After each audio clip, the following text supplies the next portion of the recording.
What a way to end the 106th season of the National Football League with last night's Baltimore-Pittsburgh game. You know, I was just telling Xander, man, the NFL doesn't like dynasties. They like the word parity, which means mediocre. They love mediocre football. This is the best season the NFL could ever have imagined. Every team having a dent in the fender, as I like to say. Nobody wants a superstar team in Park Avenue, guys. They just don't. And that game last night, was a prime example of what they want in a football game. Teams that are flawed, because what does it do? It keeps more interest to the sport. If you got a dominant team and you got, like you have in baseball, like the Dodgers or the Yankees, every single year, you have no compelling stories. That's why they keep putting things together like the World Baseball Classic or all these wild card rounds. National Football League does it with parity. They love it like this. They love compelling stories. And there was coming out of the weekend. That's for damn sure. By the way, appreciate all of you coming aboard. All super chats go to the top. Please hit that like button. Obviously, the NFL playoffs are set. We'll get to that here in a minute. Black Monday's happened. And it's happening as it's going on with the show right now. You've got Kevin Stefanski in Cleveland's out. He'll get a job immediately. Jonathan Gannon in Arizona's out. You have Pete Carroll out in Vegas. Raheem Morris was fired yesterday. Even after getting the win, they ended up firing him right after, including the general manager. So I think there's still more to come. But make no mistake about it, Kevin Stefanski's going to get a job. You want to hear something before we move on to the Eagles and what happened on Sunday with them in the Commander game? Listen, they've had 4 winning seasons in 25 years. So Eagle fans, put this into context. They've had 4 winning seasons in 25 years. 2 of them have been by Kevin Stefanski, 2 11-win seasons. I don't know how you expect that guy to win in a cesspool like Cleveland. That's not a winning franchise. They have no culture whatsoever when it comes to building a franchise that's successful. How did they get Deshaun Watson there? They had to basically, bribe him with a $230 million contract to go to Cleveland, right? They bribed him. He was never going to go play in Cleveland. He was going to go to Carolina or he was going to go to Atlanta. I got the perfect title for the 2025 Eagles, the play calling genius of Dumb and Dumber.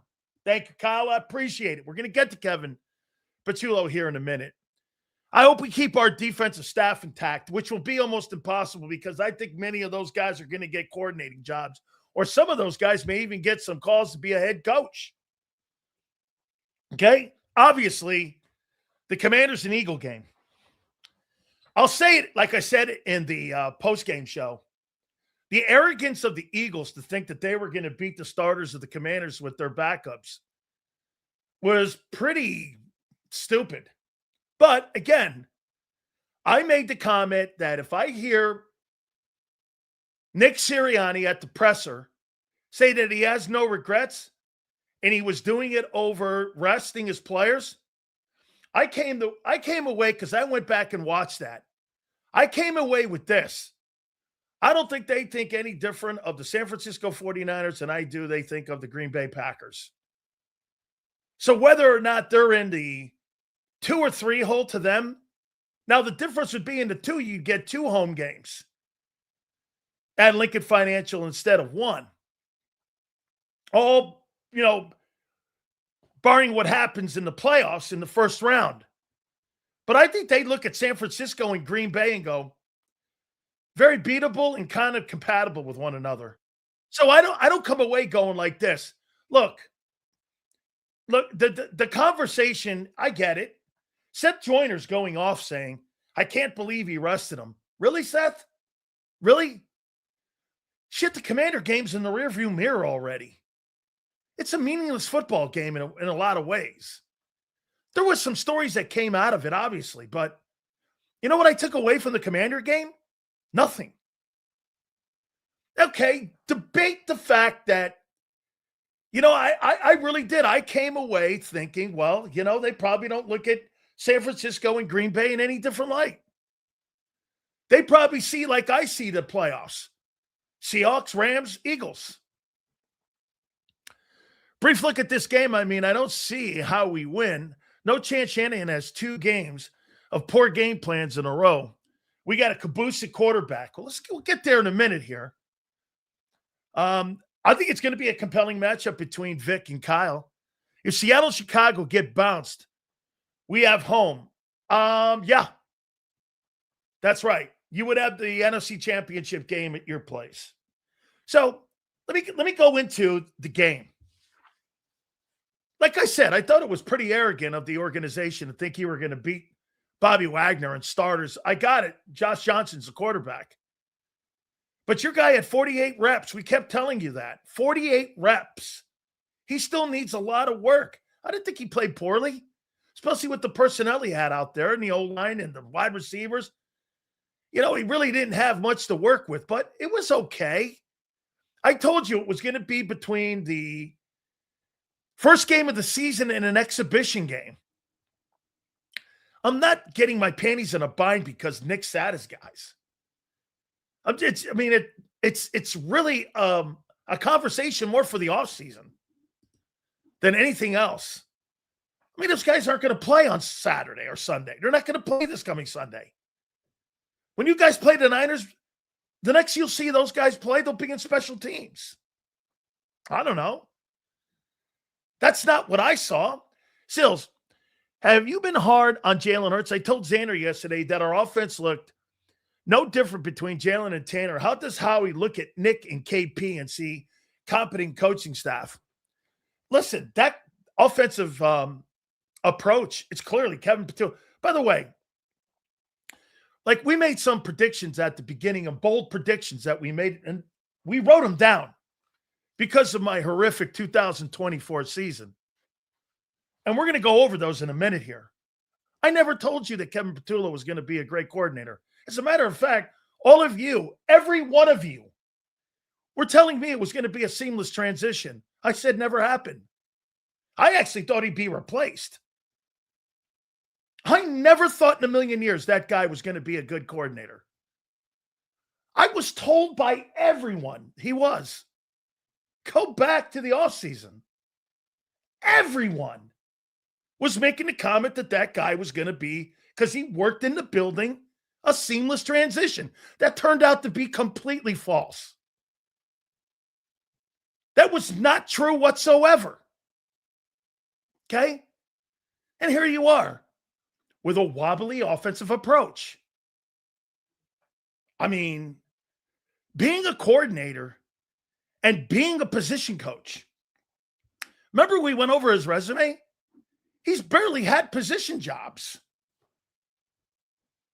I wouldn't be shocked if the Niners beat us. Nick is arguably the worst coach in the playoffs outside of Carolina's Dave Canales. We're always outgunned scheme-wise. KP got to go even if we win the Super Bowl. Out. That's not going to happen. Niners have struggled to defend tight ends all year. Book it now. Big Goddard game, okay? Guys, I appreciate your supers here today. Thank you.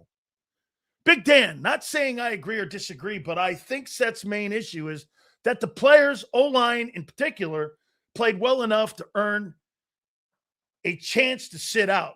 Thinks they need the reps. I agree with that one. As a matter of fact, the defensive guys, I would have sat more than I would have sat the offensive guys.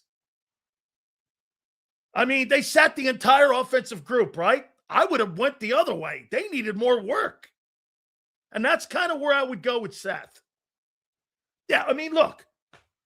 Here's my big takeaway from the Commander game. Howie's got a lot of work in the offseason. His depth sucks.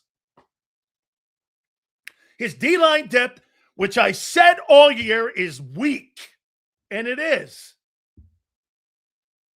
I mean, Ty Robinson was out of gas playing, 40 reps?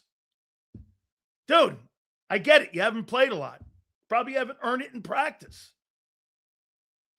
Their corner depth is atrocious. So that's what I got, but that's an off-season conversation.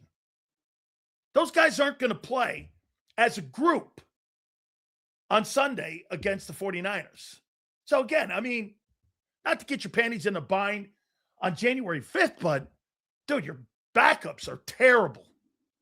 Now, again, put context in. Washington played their starters, or starters they had. Bobby Wagner was out there. Bobby Wagner's a Hall of Fame linebacker, and he's going to make the Pro Bowl again. And he did make the Pro Bowl, and he's going to make second team probably All-Pro again. So he's a good football player. Payne was out there too. They had players. You weren't going to beat the backups like that. Very arrogant to think that. But that's a staple. That's a staple of the organization. $200 million offense. By the way, God, this is embarrassing. I wouldn't take that like that with that embarrassing. I really wouldn't. You played your backups. You made the cognizant effort of going out there and doing this. You thought it was more important to get Devontae Smith his 1K than it was to win the game. That's what happened. And for Nick to get in front of people and say this, I was concerned about the health of the team, and then you played Devontae to get him his $1,000, you contradict yourself, dude. So don't believe anything they're saying when they said it was about the health. So one of your star offensive football players, you wanted to get the 1K, then you get in front of the media and you say, well, we rested our guys because it was about health. You're talking out of both sides of your mouth. And for the record, I'm glad he got his 1K. As a player, hey, listen, media people don't give a shit about accomplishments. You know why? Because most media people have never had accomplishments. When you got a legacy and you're building a legacy, you care about 1K. When you don't have a legacy, people who don't have legacies don't care about other people and what they're trying to accomplish. That's why most people, our media people, have never accomplished much. So when they say that shit, you're like, well, yeah, I get it. I know why. Why you're over there, we're over there. I'm glad Devontae got his 1K. I was thrilled that he got it. But then don't get in front of the mic and say, well, it was about health. It wasn't really about health. Ringo's athletic but dumber than a stump. He's just not a very good corner. Oh, and by the way, again, there's going to be, spiking of the ball. I told you that guy sucked. We better hope Keely Ringo doesn't have to play meaningful snaps in the upcoming weeks. Seals, how are we feeling about Ben Johnson and what he said? It's real refreshing to hear a head coach who doesn't cheat the game. This organization is disappointing as a fan. How can it be disappointing, dude? Going to your fifth straight playoff. You got a shot at another Super Bowl. I would. You're taking more out of this meaningless game. You got the San Francisco 49ers coming up. Huss, if the starters played, I'd be in a different mode and in a different mood. They didn't care. Why should I? Why should you? They didn't care about that game. Why should you care? They weren't trying to win that game. If they were, they would have played their guys for a half. And here's something else. So, if you were going to go down that lane and wanted to get to 2 seed, this is what our coach and my coach, Jimmy Johnson, always told us. I don't care what the Lions do. I don't care what the Bears do. We're going to take care of our own business. And our own business is to win ball games. He would have went out and won that game. And if the chips fell where they were the 3 seed or the chips fell, they were the 2 seed, so be it. But Jimmy would have took care of his own business. So that if something happens, tip pass, missed field goal, whatever, you would have been in the position to be in the 2 seed. What you did was you took yourself out of that position and you surrendered it. Okay, That's a philosophical decision that was made not only by the head coach, but by the front office. And as a fan, you got to be cool with that. Nothing you can do about it. That's how they approach playing, and that's how they approach preparing for the season and also preparing for the postseason. You've got to understand. That's why in the post game, I was waiting to hear what Nick said. I wanted to hear what he said. I came away again. They look at it like 49ers and Packers, to them, beatable and really a non-threat to them. I think that's arrogant too. I trust the Eagles on the road more than home. Why would you do that? They've never won a playoff game in the Sirianni era. Why would you feel good being on the road? Hey, Sills, we are champs. Isn't you who said we couldn't care who we play against as long as we take care of our own business and go out and repeat? Yeah.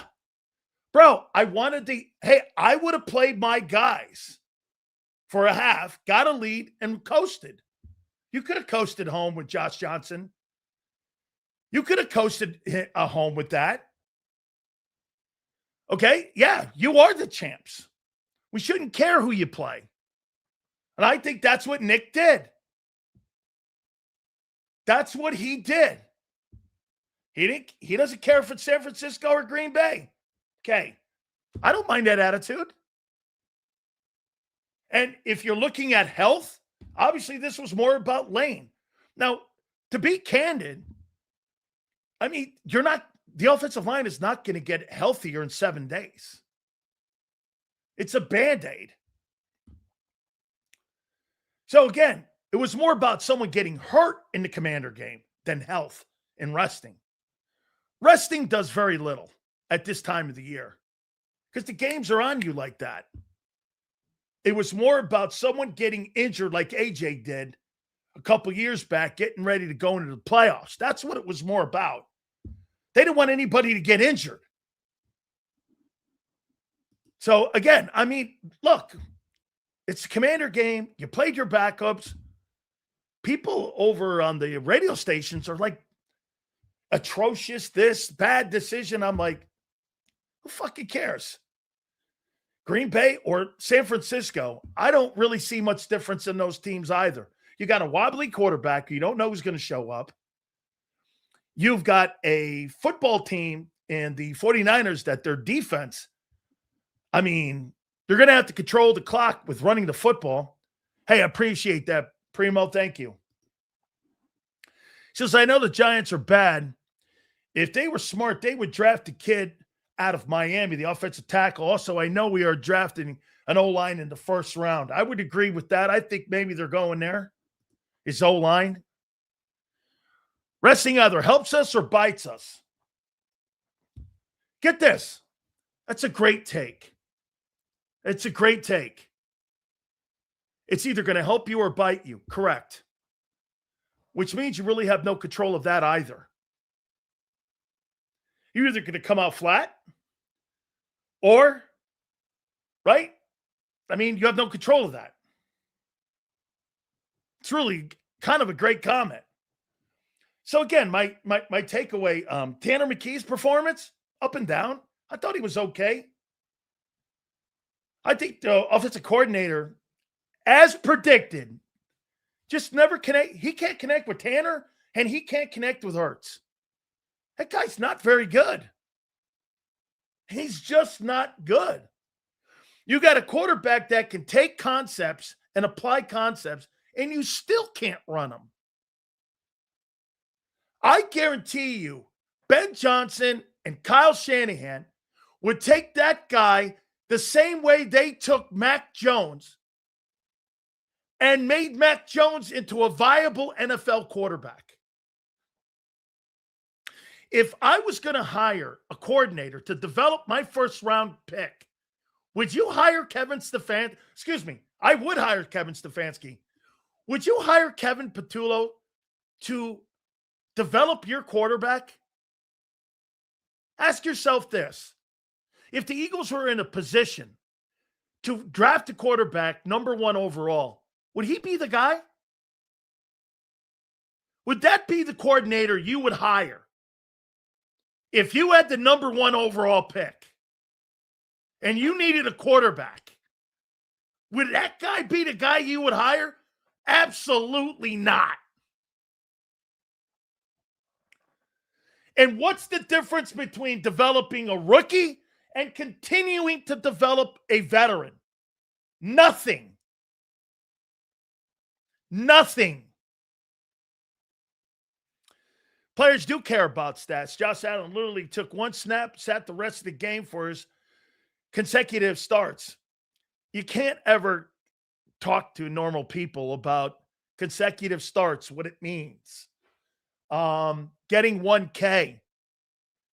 Anytime you guys say Pro Bowls don't matter or individual accomplishments don't matter, just ask the players. Or, better yet, watch the players. If we beat the 49ers and Bears, beat the Packers, we will have back-to-back home games anyway. Bring on the Rams to Philly, get them out early or go home. Seattle, Rams, and you are the teams, in my opinion, to beat. Hit the like button, guys. Appreciate it. I believe Tanner looked good when Smitty and Tank were in. Offense was smooth and on time, but he ended throwing to Covey and a dude named Keelan. I saw that. Yeah, no, man. He was throwing the trash cans and nobodies. You can't tell me that you don't think if you put better people around better. Let me ask you this. Hey, Pump, do you think the defense of the Philadelphia Eagles benefited by putting Jalen Phillips in that defensive line? Yes or no? How many people believe that the defense got better when you added a great player like Jalen Phillips? Think so? Well, what do you think a quarterback's going to do when you add better players around him? Common sense. Use it. Sills, it never seems like Petula thinks ahead of his play calling in sequence. Always calling individual plays that usually result in us snapping the ball with a couple of seconds left, no rhythm. He's got no in-game feel. His situational play calling is limited at best. I hope Lane's return builds more confidence in Saquon's ability to run and to trust in his O-line more. Anytime you got a guy like Lane Johnson in your offensive line, okay, you've got a lot going on for you with a Hall of Fame player like that. Yeah, Kevin Petullo is terrible. He's terrible. He can't coordinate for Tanner McKee. He can't for Jalen Hurts. Just not very good. The play calling has been a problem all year. It's why your numbers suck, and it's why your offense has been inconsistent. As a matter of fact, going into the playoffs, what momentum do you have on offense? I mean, right? I mean, what momentum? I love it when I tune on the radio and I hear this. Magically gonna just flip a switch. And the entire time from September until January, you're gonna take that and just forget about it. And think all of a sudden, all that work meant nothing. And now you're just going to what? Magically turn into a different offense? Based on what? I'll never question Fangio again. Onion Ringo and Kevorkian and Bennett are trash can juice. They're the reason we lost 6 PIs, 2 at the goal line. That one where Ringo got turned around was just ridiculous. It made absolutely no sense. It really did. It made no sense. Now, look, I'll tell you, the part of your football team that is without a doubt getting better and playing going into the season, the second season, I should say, is clearly your defense. It's clearly the defense because if you go back, and we were trying to make this comment as we were on the post-game show here, as I've been saying all year long, September's Liars Month. Since September, you're 7-6, and I'm trying to find the winning records against winning teams. Buffalo, Minnesota's a winning record, folks. Detroit, Green Bay, there's 4 wins since October 5th. And it's because of the wobbling defense. Or, excuse me, wobbling offense. And why that you have all these one-score ball games. Okay? So, going into the postseason, really what you're leaning on is pedigree. You're not leaning on momentum. Where? Defense, yes. Momentum on offense? Where? What's the momentum? The 4 and outs? The 4 of the 5 outs against Buffalo? Help me out here. Now, what's cool is these other teams that are in the postseason, they're flawed too. The Eagles are leaning on pedigree and having been there. We'll see if that carries the mail. Because at the end of the day, you're going into this, again, with a wobbly offense and a suspect coordinator. I'm not going to sit, John doesn't want to criticize. Well, we are today. He's not good. It's the conclusion of the season. We're going to have year-ending conversations here. That coordinator this year for the Philadelphia Eagles was mediocre at best. He was mediocre. Your trends say it. Your record says it. How many people believe that the Eagles are better than an 11-6 record? I happen to believe you're a better record than that, especially with the gifted players you have on offense. I think you're like a 13-win team somewhere in there. Gannon, Raheem, Carroll all gone. Thoughts? Well, here, wait, let's go here. All right. Gannon, Arizona, Bidwells, Raheem, Atlanta. Okay. Carroll, Raiders. What do they all have in common? Shitty owners. That's what they have in common. Shitty organizations. That's why they're the conveyor belt. That's why Kevin Stefanski's gone. 4 winning seasons in 25 years. Jimmy Haslam, Mark Davis, Arthur Blank, and the Bidwells.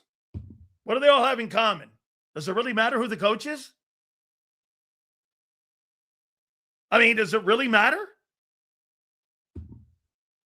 I mean, it's the conveyor belt of losing. There's a reason that you see teams making playoff runs all the time, and the teams are in the conversation.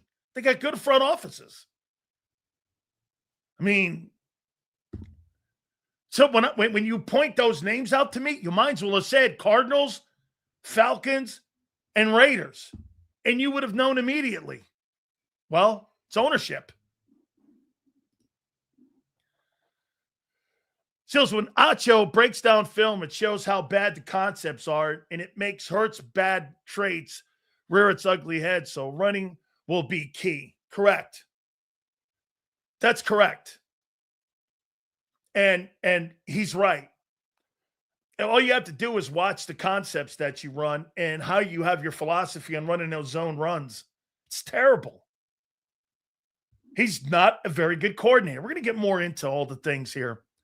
Jurgens and KP will crucial in our success this playoff run. Jurgens gets destroyed. He's got to play better. Maybe the rest. You think 7 days is going to help Cam Jurgens? Guys, ask yourself. You really think 7 days is going to help Cam Jurgens? Really? Cam Jurgens is going to be a better player because he rested. Okay, I guess so. Whatever you say, I'm sure that's going to be a determining factor on how he plays against the 49ers. All right, so let me go into the next topic here. Nick Sirianni make the right call on resting his starters. I guess. I don't care because they don't care. If they don't care, fine. And I kind of agree in a way because outside of the 2 home playoff games, that's the only thing that would be a problem if everything holds court, that you got to go on the road in the divisional round. If everything holds court, you got to go in the divisional round. And the Eagles have never won in the Sirianni era in the road game in the playoffs. We pointed that out earlier in the year. They've never won on the road. Hurts has never won a playoff game on the road outside of the Super Bowl, if you want to call it that. Because, again, that's a neutral site kind of thing. Hey, quick Happy New Year and a good luck to your Canes. Thursday's big. I got you. When I heard Nick talking, I said this. No question that they don't care about the Packers and 49ers. They look at them as the same. I kind of do too. Jordan Love, I think he's okay. Purdy, as a matter of fact, I don't know. When Purdy's protected, I think he's better in the pocket than Love. He's gone farther. I mean, he's got a winning playoff record. That guy's actually done something. And he's got a coordinator that's one of the best in the business. So, I mean, right? So that's kind of how they're looking at it. And by the way, for the record, let me show you something in here about the playoffs on the NFC side. We'll talk more about this. What are the 2 teams that you would be concerned about when it comes to the playoffs on the NFC side? You know why you got to be concerned about the Bears? Why do you think you have to be concerned about the Bears in the playoffs? Even with a shitty defense. Rams and Hawks a little bit, but more the Bears here. Why do you think?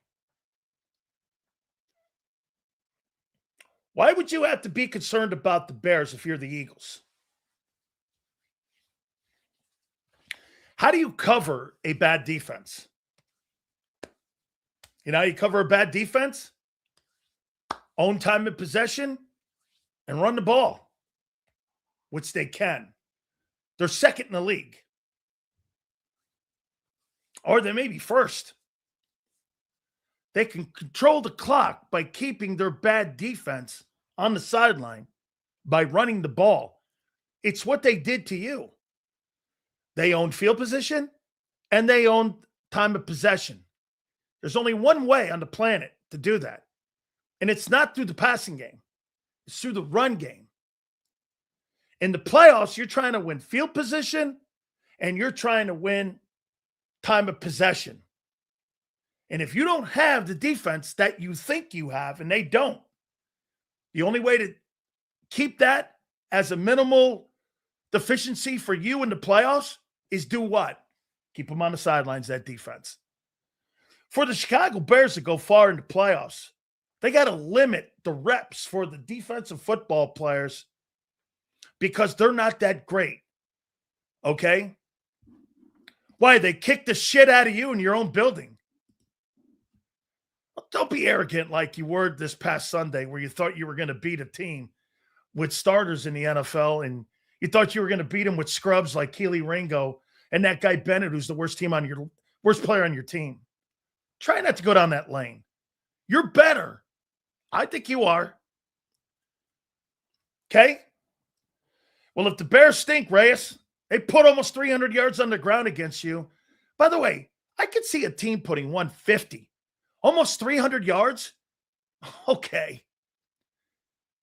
Nobody has a bad day with 300 yards on you. Either you didn't show up, you didn't want to tackle, or something. It's one thing to have 125 yards put on you. 300? 281? Good luck to you, man. Good luck to you with that kind of thinking. I mean, here, over on the AFC side, who runs the ball the best? Look, I'm going to tell you, man, Bills and Texans, I got a feeling one of those two teams are going to come out of the AFC. Why? Because they can run the ball. Teams that can run the ball in the playoffs are going to win, and they're going to win a lot. You can't run the ball, you can't win. That's why it's been a priority for the Eagles to get the run game going. Not so much the pass game going. It's been about getting the run game going. So, going into the Niners are going to have to keep time of possession and field position on their side. The Bears are like the Chiefs were a few years back. Bad defense and a quarterback that can run improv to save the offense. He can, yeah, he does. I think he's better when he's down in the game. And he's like behind. So, how you feel about Shedeur Sanders ending with one of the worst quarterback ratings in NFL history? I'll say it one more time. They're drafting a quarterback. They got 2 number ones. Shedeur Sanders is not the future. Now, however, here's something very Browns. Corporate be pumped. Could you see Jimmy Haslam hiring Deion Sanders as the head football coach to coach his kid? Could you see them hiring Deion? I'll bet they interviewed Deion Sanders for that head coaching job. Okay? I'll bet you anything. They interview. Remember, he picked the phone up and called Jimmy Haslam so that they could draft him. As a matter of fact, I was talking about this in the postgame. I thought Drew Kendall was a upgrade. I thought he was an upgrade at center. One game, I wouldn't, put a lot of a test in that, but yeah. Absolutely. I thought Drew Kendall played pretty well. I was all right with this play. Right? Eagles in the playoffs just to get bounced. I really don't know what to expect in the playoffs this year. Would I be shocked? No, I won't be shocked by anybody this year. Listen, you're going to get a different temperature by the shows you listen to in Philly. Me, I wouldn't be shocked if anybody wins this coming weekend. Matchups and coordinators and plays in the playoffs, there's no dominant team. So I'm not going to be shocked. I think it favors home teams. Teams going on the road to have to play, I think, I would favor the home team still. So you think a healthier O-line can carry this team? I think they miss Becton in the run game. It's not just Becton, my friend. And as we said all year about Tyler Steen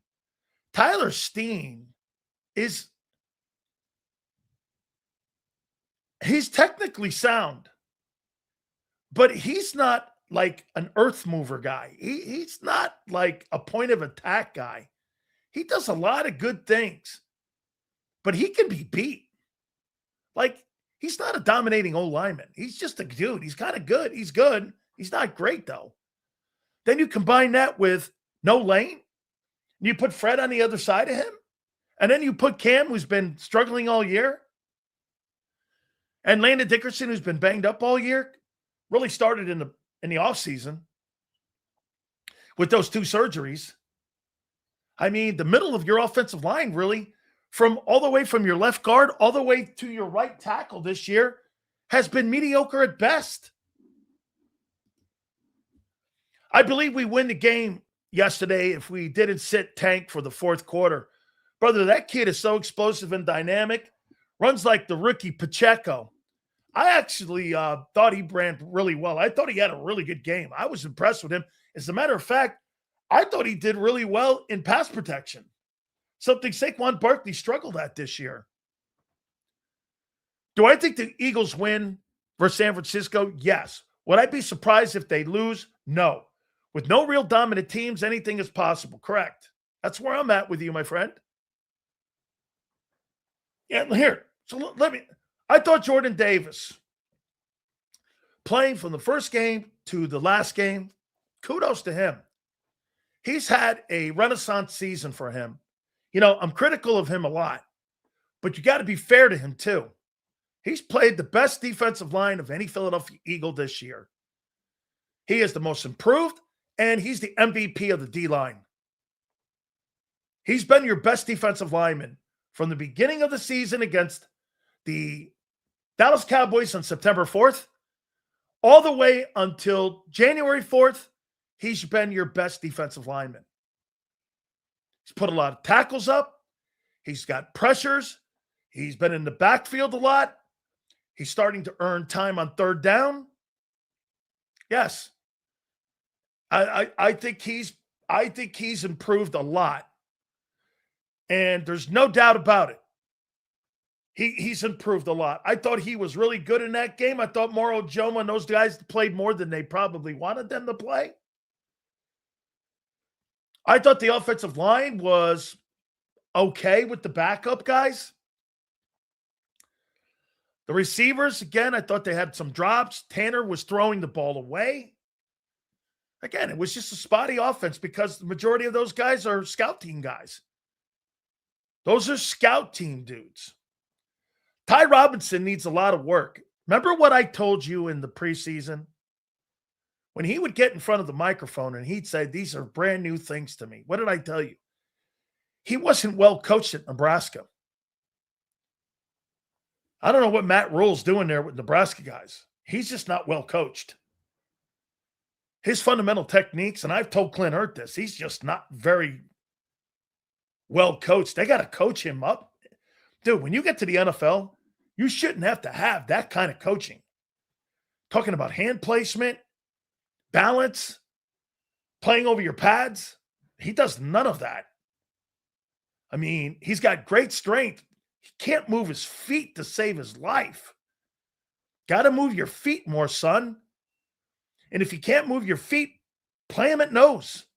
Slide him down at the nose. He needs a lot of work. If the Eagles somehow win the Super Bowl this year, you think they could three-peat with all the draft picks and money going in the next year? Let's get to San Francisco first. I told you in the next 5 years you'd win, or 4 years, I said you'd win another Super Bowl. And I do believe that. Okay? I think, again, what did I say also? I said in the preseason, I said if you don't catch the Eagles this year, you're not going to catch them in the next 3 years. This is the year to catch Philly because they're not that dominant. Last year, you were dominant. I thought the 22 team was dominant. You're just not that dominant. Seals, up from Nebraska. Our offensive lines have sucked under Matt Rule. No doubt. I saw them in the bowl game, dude. They were getting their asses handed to them. I mean, when I grew up, Nebraska never got their asses handed to them on both sides of the ball. Nebraska's O-line and D-lines are just not great anymore. That was a staple. A staple in that program's history was the great O-lineman. You ain't got them there. As a matter of fact, I know Cam came out of there, Name me an offensive lineman out of Nebraska in the last, I don't know, 20 years, 10 years, you want to go. That's been all pro. I get Cam. Cam made the Pro Bowl. Getting murdered this year. I don't know. I mean,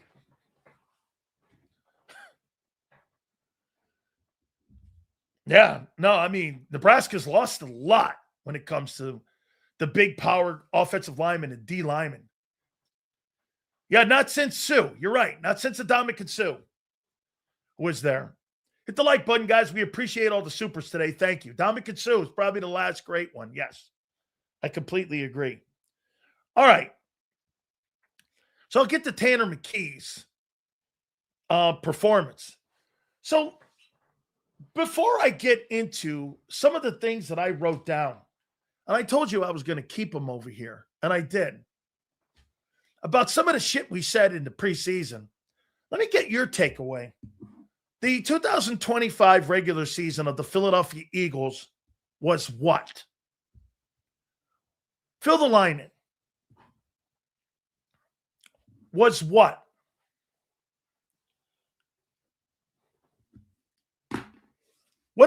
How would you look at the 2025 season for the Eagles?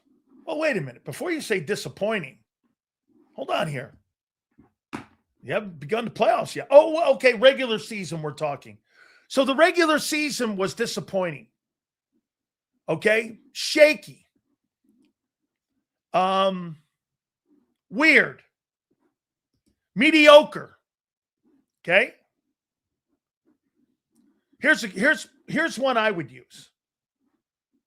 Underachieving. Successful. Okay. I don't think that's awful. You accomplish your goal in a way to get into the playoffs.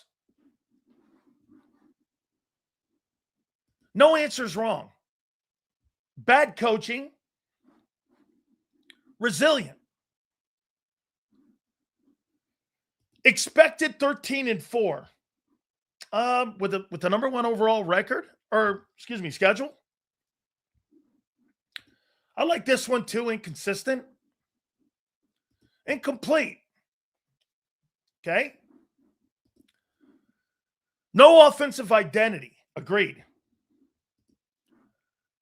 Curse breaking. So let's go to where we're going to go now. I want to read you some of the things that we wrote because we were criticized for the 2024 season. And so what we're going to do now is we're going to go over some of the things that we wrote. And I told you we'd save them here, and we did. And we're going to read them to you. It's apparent to me that the lack of quality offensive coaching will keep this team from going where we want to go. Okay? B. Pumper labels the Eagles' 225 season as historic. Consecutive NFC East titles. Jalen Hurts became the first player to turn the ball over twice in one play. Come on, Pump. Come on, man. I like the first one. Okay, so we wrote down some of these things as we were getting ready for the start of the 2025 season. And I want to read some of these to you. And I'm going to first start with my worst prediction. My worst prediction was that the Commanders were going to win the East. That's my worst prediction. Here's the rest. I did think the Commanders, because of precedent two in the division, I did think they were going to. But here's the rest of them. Barkley under 1,400 yards. Yes. Hurts not throwing for 4K. Yes. 11-6. Correct. Devontae would have more receiving yards than AJ. Correct. Hunt would lead the team in sacks. Correct. Keely Ringo would not replace Slay. Correct. Kevin Patullo would not be a good coordinator. Correct. And if you want to add another one to the mix, we also said that I thought he would be replaced. Now, I don't know what Vic's involvement is when it comes to the play calling. But yeah. Oh, and by the way, name me one of the signings in the offseason prior to the start of the season that when we said they took a blowtorch to the defense, name me one player that had an impact on defense this year prior to the start of September 4th. Was there one?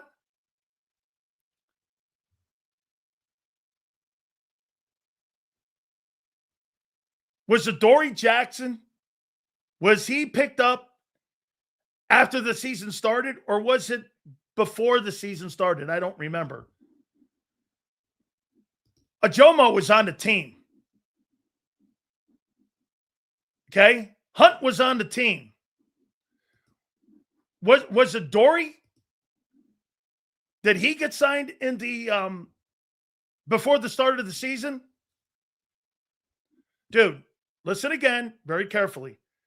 Name me one guy that they brought in as a free agent this offseason before the season started that had an impact on the football team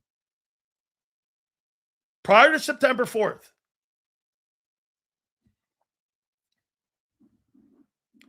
He was? Okay, so a Dory Jackson. One guy. Okay. Howie, to his credit, made 9 moves from the start of September all the way until the trading deadline where they got Jalen Phillips. One guy. All those signs they had were garbage. They were all garbage. But to his credit, he righted the ship. Howie had like a year where it's funny. The offseason was not very good. The end season, he was better. Those guys were nowhere. Had zero impact. Zero impact on the football team this year. Not even, dude, they had to go get Brandon Graham. They had to go get Brandon Graham out of retirement to create some depth. Your general manager, though, this is where I give him a ton of credit. The general manager said, yeah, no, that's not looking good. And you know what he did? Instead of sitting there, he went out and he got and did the right thing by retooling the team on the fly. It's good. It's not a criticism. He saw that they were not very good players. And then what he did was he went out and he rectified it. Good. I'll tell you this, though. He's got a hell of an offseason because that roster's not what you think it is. Your 22 guys, no doubt, very good. The offensive guys underachieved. But the backup guys, you're not as good. You're not even as good as the Commander guys. Now, the Commanders played starters. So you got to put that in context, too. You played some starters, too. You played a Jomo, and you played Jordan Davis. I thought Trotter was good. Yeah, you know what? I'll say this to you. I mean, bro, your cornerback depth is brutal. Number 68 pick, I saw that. The Reddick pick's official now. You get that. And for the record, Reddick was a non-factor for the Bucs. I would take that out of the game. Yes. That you're not deep. You don't have the orange. Well, you do at linebacker. You're deep. Here are the groupings that I think you're deep at. You're not deep at wideout. That's for damn sure. You're not very deep at tight end. You're deep at running back. I like Tank. Your offensive line is not deep. Your defensive tackles are not deep. Your linebackers are very deep. I don't think your safeties are all that bad.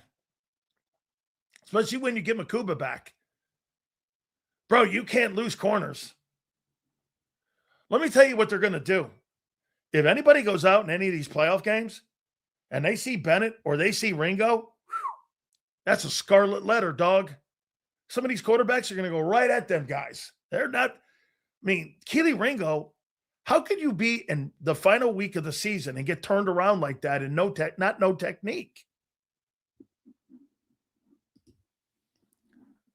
Who are we losing in free agency?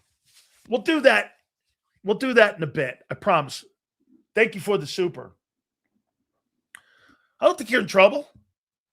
Not one of those players really that you saw that were getting killed on Sunday are going to be a factor on this coming Sunday. So I wouldn't really sweat it. Not right now on January 5th going into the weekend and Wildcard weekend. I wouldn't. That Commander game is really kind of a non-factor. As soon as the whistle blew, you could have moved on from there. Showing the players the tape is kind of counterproductive. Like, would I show the guys heading into the 49er week the Commander tape? I wouldn't. I doubt they probably showed them position-wise, but as a unit, they probably didn't watch that game. Why? Nobody played. Different concepts. Quarterback is different. Style of play is different. Why would I show that film? It has no bearing on San Francisco this weekend. It literally has no bearing. Let me give you some kudos here about a guy. Jalix Hunt. I'll tell you this. This guy's got some Trent Cole. He's got some Trent Cole tendencies about him. This guy can defend the pass. He's around the ball. His hand placement in playing the run. He's a pretty good ball player, man. He's getting better. He's getting better and better and better. I'll tell you this. When that guy, Van Kinkel's the guy that I compared him to in the post game. He's like that. He's not exceptional at anything. He's really good at everything. That makes sense to you. He can drop. That is the quintessential Vic Fangio edge guy. And for your edges the next couple years, I would make this point to you. Do I think the Philadelphia Eagles need to draft an edge rusher in the upcoming draft? I guess if you don't think Nolan Smith can be a rotation guy. But those two dudes, next 3 years, I'm pretty good going into ball games with them two dudes. And here's the beauty. They're not going to cost me $41 million. I got a guy still on a third-round contract. And I think probably Jalen Phillips is probably going to command between 25 and 30. That's not 41. So you get that? I'd rather have those two dudes than having one guy on my team. That traditionally edge rushers with just one guy don't get you to the Super Bowl. Do you know how many playoff games that TJ Watt has won in Pittsburgh? Not many. One and done. Who gets Clint? Clint is gone, by the way. Hey, don't be shocked if Bobby King, the linebacker coach. Dude, your linebackers have had a renaissance since he showed up. It was the worst group of your football team. Prior to Bobby King showing up, Bobby King, your linebacker coach, has turned on and turned out some great football players. He has made an impact big time on that group. And I'll make this to you too. I think the Eagles have the best defensive coordinating staff and the best defensive coaches in the entire league. There is a great, great, great, great coaching staff. When I see coaches, Christian Parker, King, Clint, Vic, all these guys that are coaching your edges, your DTs, your linebackers, it's a great group of coaches, man. Okay?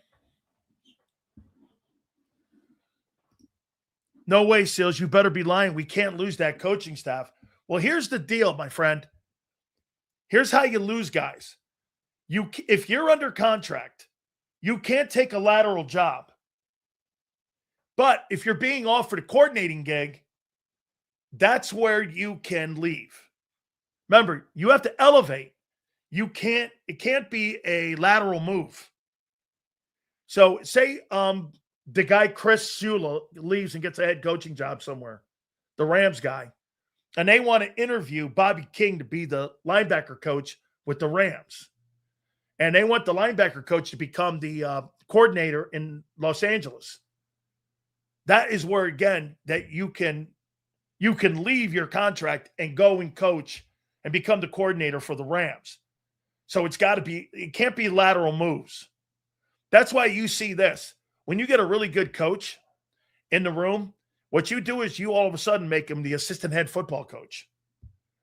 And he's a coordinator. Well, when you name a guy the assistant head football coach and coordinator, you can only name him the head coach after that. That's why teams do that. And they add that one little extra title because they don't want to lose you. And that comes with more money.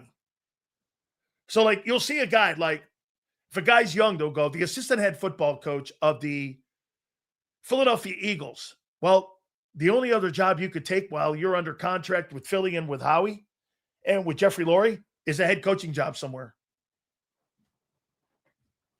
So that's what you do. You add this to the room. You may not even have to add that to Vic because Vic's not going anywhere. You may say to Clint Hurt's the assistant head football coach, D-line coach. You may just add that just so he doesn't get another coordinating job. Okay, so again, that's because you're going to be cherry picked when this thing is all said and done. The best thing Kevin Petula can do is branch out and learn under a good head coach. Go to Andy Reid. How about this? Matt Nagy is getting interviews again to become a head football coach. Matt Nagy. How many times has that guy been fired? Okay. Stoutland has that. Jeff Stoutland has that title as the assistant head football coach for a reason. They don't want someone coming in and taking Jeff Stoutland out of Philadelphia. The only job that Jeff Stoutland could take while he's under contract in Philly is a head coaching job, which no one's going to offer him. They know that. So that's why they do that. And that's why Stoutland is a major commodity there for the Philadelphia Eagles. Yeah, Matt Nagy's up for another job because why? He went rehabilitated under Andy Reid and won an AFC championship a year ago. Now he's going to get into conversation to become another head football coach somewhere, which is crazy. Hiring Matt Nagy? Really? Okay, I guess. Stefanski would be high on my coordinating list. Stefanski is going to get a head coaching job somewhere. What are you, crazy? That guy's going to be one of the hottest candidates on taking over a head coaching job somewhere in the NFL. Dude, are you kidding me? He's a big name now. The Browns, I tried to explain to you, the Browns, they've had 4 winning seasons in 25 years. 4. 2 of them with him in the last 6 years.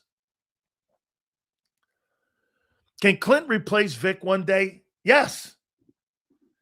He was tutored under Pete Carroll. Was Clint hurt? Clint's a really good coordinator. Clint was up there with Pete when they were winning games. I saw that and I thought about that. Don't be shocked if Belichick gets that job with the Falcons. Sills, would you bring back Denard Wilson if Parker gets the DC job? Where is Wilson now? Is he in Tennessee? I thought he was in Tennessee. And Mike McCoy is the interim coach there right now. If I'm not mistaken, I think he's the interim guy. So, Kyle, he's in Tennessee. Depends on what happens with Christian Parker. Dude, I thought some of your coaches would have been cherry-picked a year ago, but, hey, Kellen Moore, kudos to him. He did a hell of a job with the Saints this year. That Tyler Shook kid, not bad.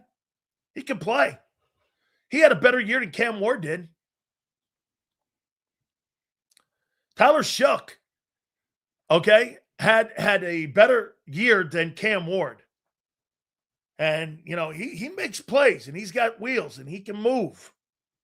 I don't know. I wouldn't say he's a superstar-looking guy, but with the limited talent, they didn't have Al Kamara around them a lot at all whatsoever. As a matter of fact, I think John Gruden's going to go back to the Raiders. What a way to stick it to the commissioner. Mark Davis didn't want to fire him. He did not want to fire John Gruden. I would not be shocked if John Gruden gets the Raider job and goes back to the Las Vegas Raiders as the head football coach. You might keep Max Crosby in the building if that happens. If Gruden goes back and coaches the Raiders, I thought today was going to be a coin flip on Todd Bowles, but I don't think so. Because I don't think the Glazers want to fire him. Because I thought maybe the Glazers would want to bring back maybe John Gruden. But I would not be shocked if John Gruden, I don't have any insight in this. But I don't know. I personally think that you could potentially see John Gruden back there with the Raiders. Let's see here. Kamara has been injured 80% of his career. Alvin Kamara is a heck of a ball player. Okay? Yes. Raheem Morris. I'll say this to you about Raheem. I really like Raheem a lot. I think he's a coordinator on defense. I wouldn't mind him in the Philadelphia secondary coach. Put Raheem back there. Raheem won a Super Bowl with the Rams as a coordinator. If Christian Parker leaves, I'd have no problems hiring Raheem Morris. You would love Raheem. Raheem worked with Rondé Barber. Raheem worked with all those great coaches on that Buck staff with Monty Kiffin and Rod Marinelli. And if you ever were able to land him as a position coach, if Christian Parker leaves, I'd recommend Raheem Morris in a second. He's a heck of a coach. Okay. Yeah, listen, I think a little bit. I don't think they gave him the time to mature there with that. There's pieces there now. Bijan Robinson's a heck of a player. The guys they drafted for the edge, I thought they brought in. I thought they got better and played better as the season went on. I think Kyle Pitts will be an interesting free agent. I didn't see that Kyle Pitts his entire time as a Atlanta Falcon until this year. And all of a sudden, Kyle Pitts looks like the best slot tight end type guy in the league. And I didn't see that all year. All of a sudden, this guy's like in a contract year. He looks like the part when he came out of Florida. Is Harbaugh done in Baltimore? One thing Baltimore does, Steve Bisciotti, the owner of the team, in the last 25 years, they've had two coaches. Okay? Brian Billick and John Harbaugh. They don't like to make changes there.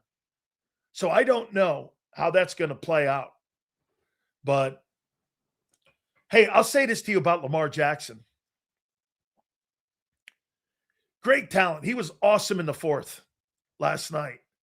But, dude, you got to figure out if you want to be in Baltimore, if you want to be in Miami, if you want to play, if you want to go to practice, you got to be a pro, dude.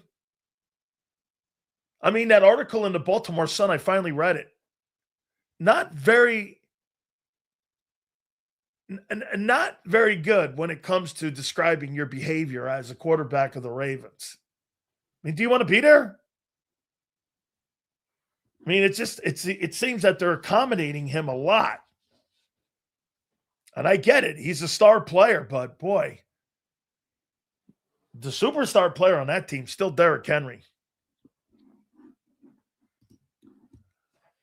Seals, give us a little insight about the internal structure of coordinators and individual position coaches. Seems like it's the same carousel as head coaches. Yeah. Well, if you look at many position coaches, especially the ones that have gone through the ropes like a Frank Reich or a guy like Mark Trestman, these guys have been at 16 or they're like gypsies. And being a position coach, you're like a gypsy. You get fired, you get hired, you move around a lot, you get elevated, you're constantly in a moving van. If you look at the top coordinators in the league today, most of them are gypsies. If you look at the most inexperienced one, like Kevin Patullo, they don't have a resume. Kevin Patullo doesn't have a resume.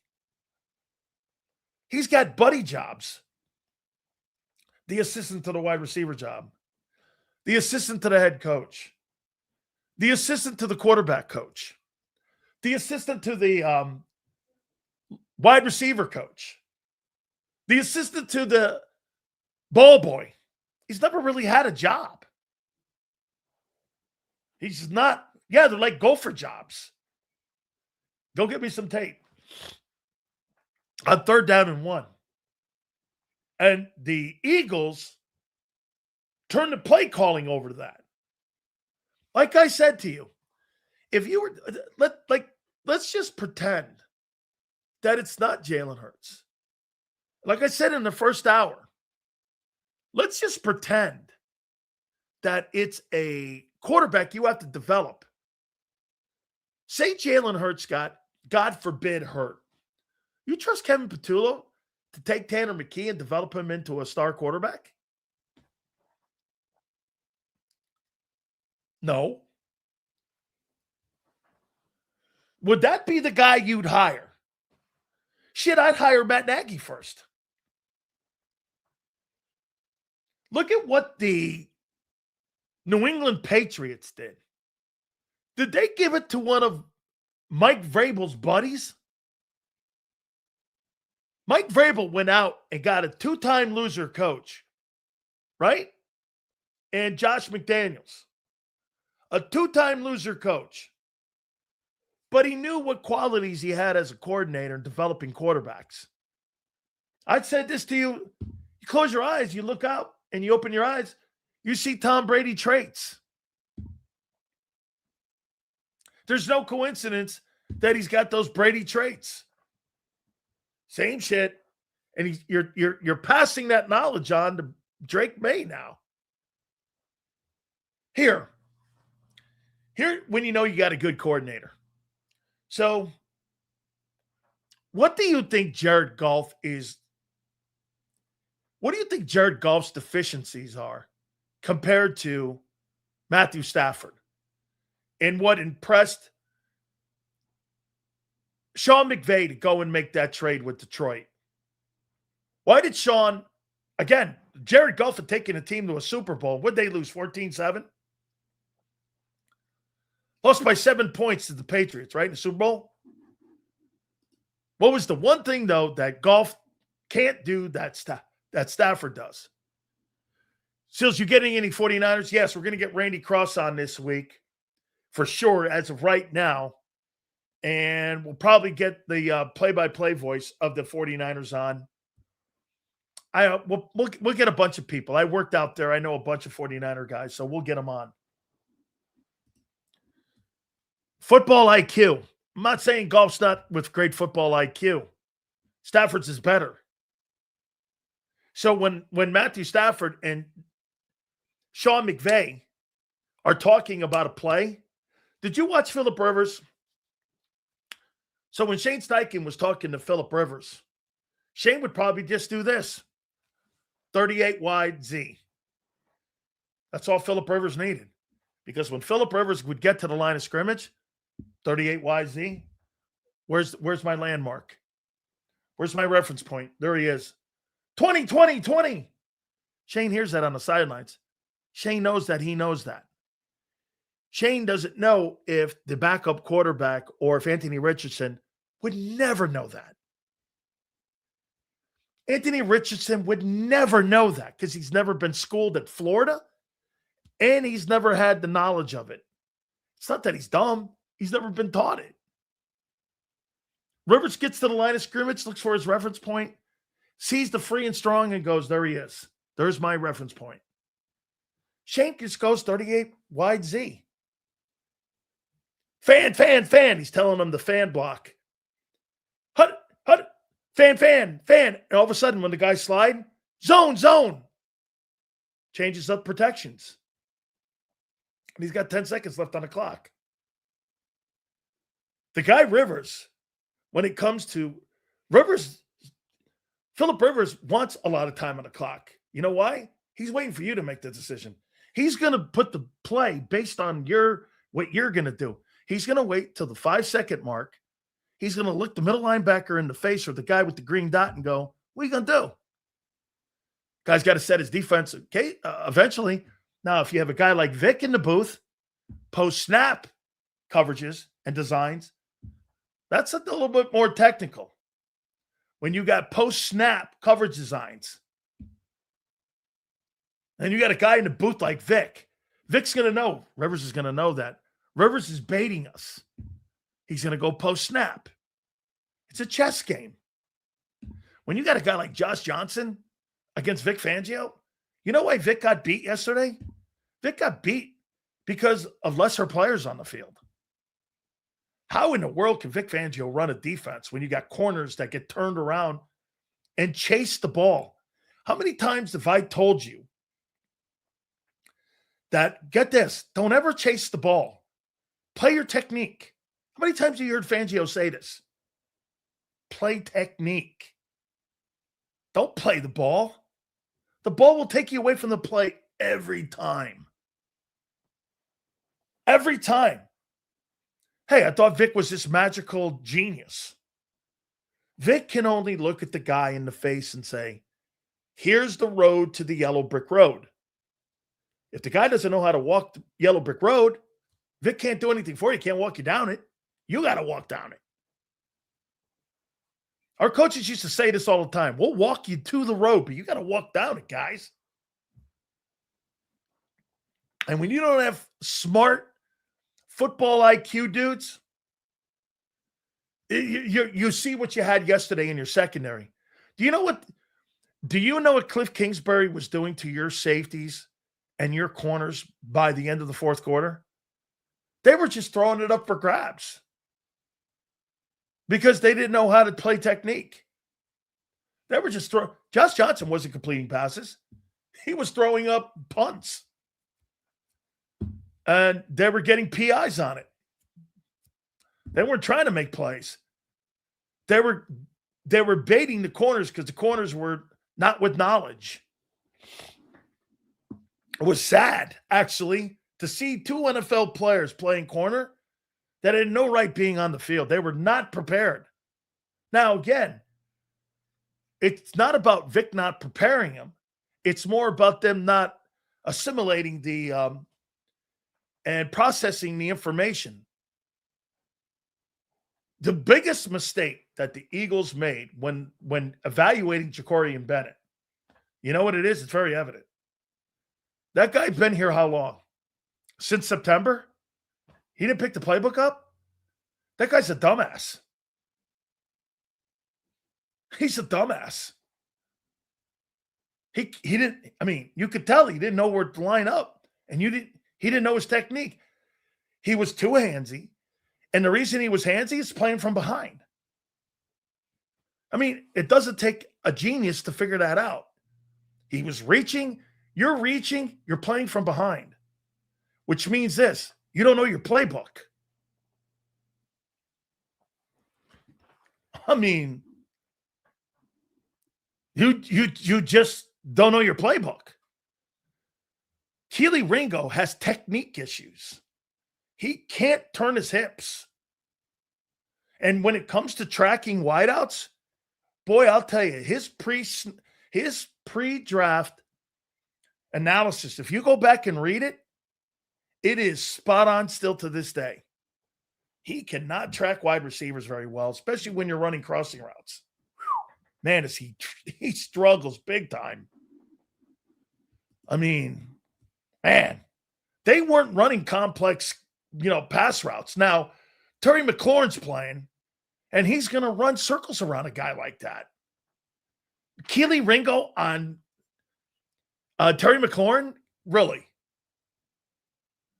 I mean, there's a pro, and then there's a guy in the league. Keely's a guy in the league, and McLaurin's a pro. And this team sells one of their pillars is football IQ. It sells one of the football IQ. Majority of those defensive football players, Jason, I would say on that side of the ball, all have really good football IQ over there. That's why they come from huge programs. The only guy that really doesn't come from a gigantic program over on that side of the football right now is really Jalen Hunt. But he's like a sponge. So how do we have players making dumbest moves and sloppy technique coaching? No, I don't see them making bad moves now when you have your frontline guys. Dude, there's a reason. Look, the NFL's not like college. You could have a Will Anderson Jr. at Alabama sitting behind somebody. You want to hear something? Derek Thomas, the great Derek Thomas, sat behind Cornelius Bennett at Alabama. Did you hear what I said? At Bama, you had Derek Thomas playing behind Cornelius Bennett. Well, you don't get that in the pros. That's not what you see. Or you had Warren Sapp behind Cortez Kennedy. You don't have that in the pros. You don't have a guy in waiting. You're not on scholarship in the NFL. I think we got the best possible matchup with San Francisco. Injuries, Green Bay can beat the Bears, and we still have a second home game. That's if it plays out correct. Like I say to you guys, though, take care of business first. Take care of your own shit. Don't worry about Green Bay. I get what you're saying, though. As a fan, you're looking at, can Green Bay beat the Bears? Of course, it's the oldest rivalry in football. Green Bay and Chicago? Absolutely, that's a coin flip. The one thing, though, that Chicago does have that very few teams in the NFC playoffs have, they have an elite run game. And, folks, an elite run game won the Super Bowl for you a year ago. The thing that they don't have is an elite defense. If the Bears had an elite defense, they'd be the odds-on favorite to win the Super Bowl. Because they would resemble exactly what you did a year ago. But they don't. Their defense is not elite. Okay? Seals, I don't think it's fair to Hurts to go next season with a coordinator who can't coach him effectively. Laurie must demand that they get rid of him and get him a great coach. They're not going to do that. Mr. Hill, Kevin Petullo wasn't hired for Jalen Hurts. He was hired for Nick because he listens to Nick, not Jalen. You keep getting this wrong. They don't hire coordinators for Jalen Hurts. They hire coordinators for Nick. If Nick can't communicate with them, so why do you think they don't bring in RPO guys or a guy like Cliff Kingsbury? Because he would be talking a different offensive game plan and attack than what Nick's used to. And there'd be conflict on how to approach a game with an RPO guy like a Kingsbury versus a guy like Nick who wants to implement passing attacks. They avoid the conflict at coordinator by hiring somebody. Let me ask you this. What's it easier for them to get around if you're Nick? Hiring a coordinator that won't question anything Nick wants, or hiring a coordinator that the quarterback may question? they're going to hire the coordinator and let the quarterback question it and then let them work through it. They're not going to have conflict with the OC and the head coach. They're just not. That's why when you say they're going to get rid of Kevin Petula, why? He's perfect for Nick. As a matter of fact, as the season continues to go on and you're in the postseason, the more success they have, the better chances that KP's coming back. Why? Because he works with Nick. You've got this wrong. Well, Jalen hasn't excelled. So what? That's their attitude. So what? So let me get this right. Sirianni evaluates his buddy. Keep his job, but Hurts evaluates his buddy. He gets fired. Talking Brian Johnson. Dude, the owner wanted that guy gone. They probably made it clear. Hey, Nick, he goes or you go. I think they should have kept the guy. I mean, they should have kept him. At least they would have had continuity for the following year.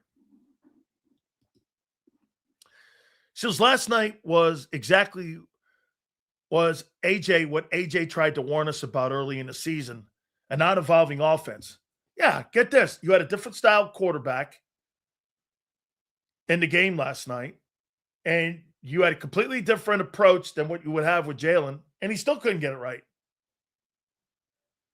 Like I said, if I was teaching my quarterback that I just drafted, okay, just drafted, and would Kevin Petula be the guy I hired? Then why in the world would I put that guy with a veteran guy like Hurts?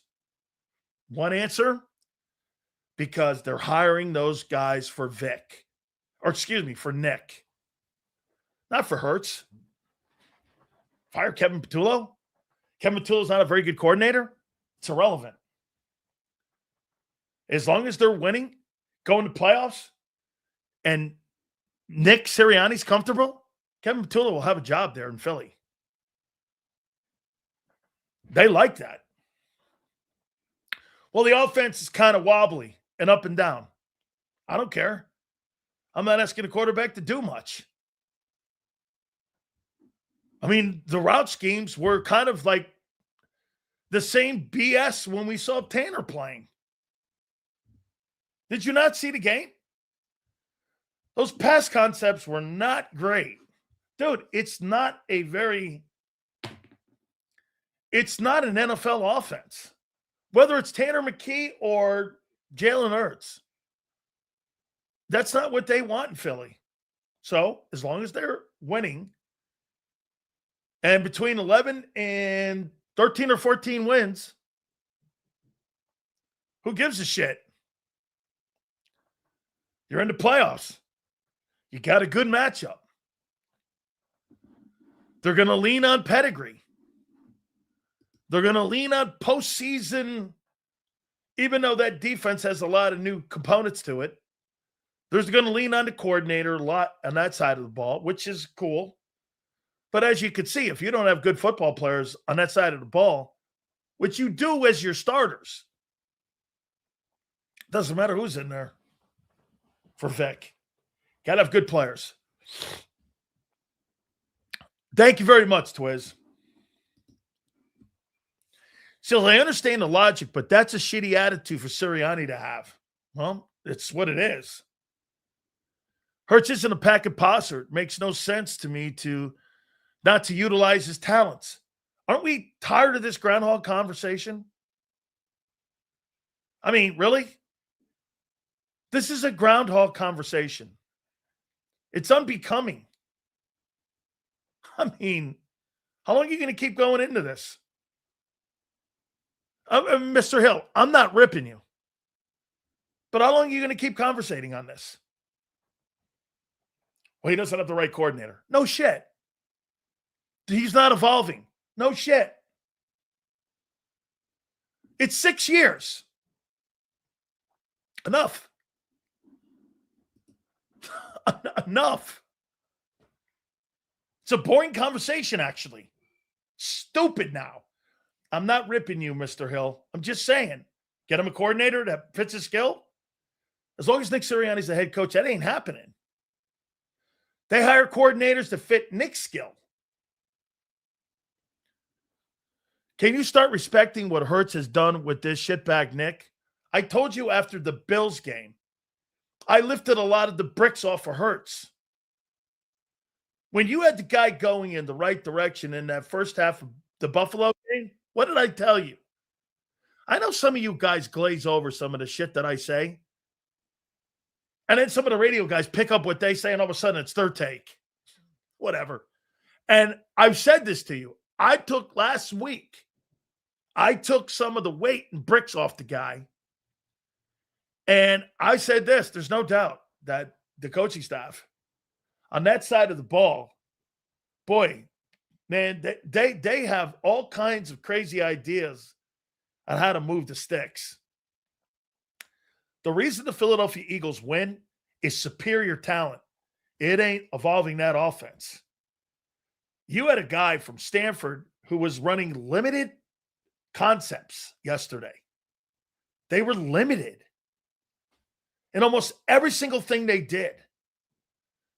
Tight end routes were just basic shit. Now, maybe they didn't want to show anything going into the postseason. That could be.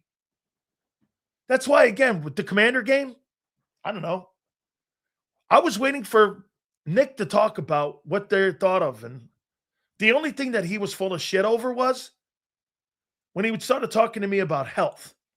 Then he played Devontae to make sure he got his 1K, which I'm glad.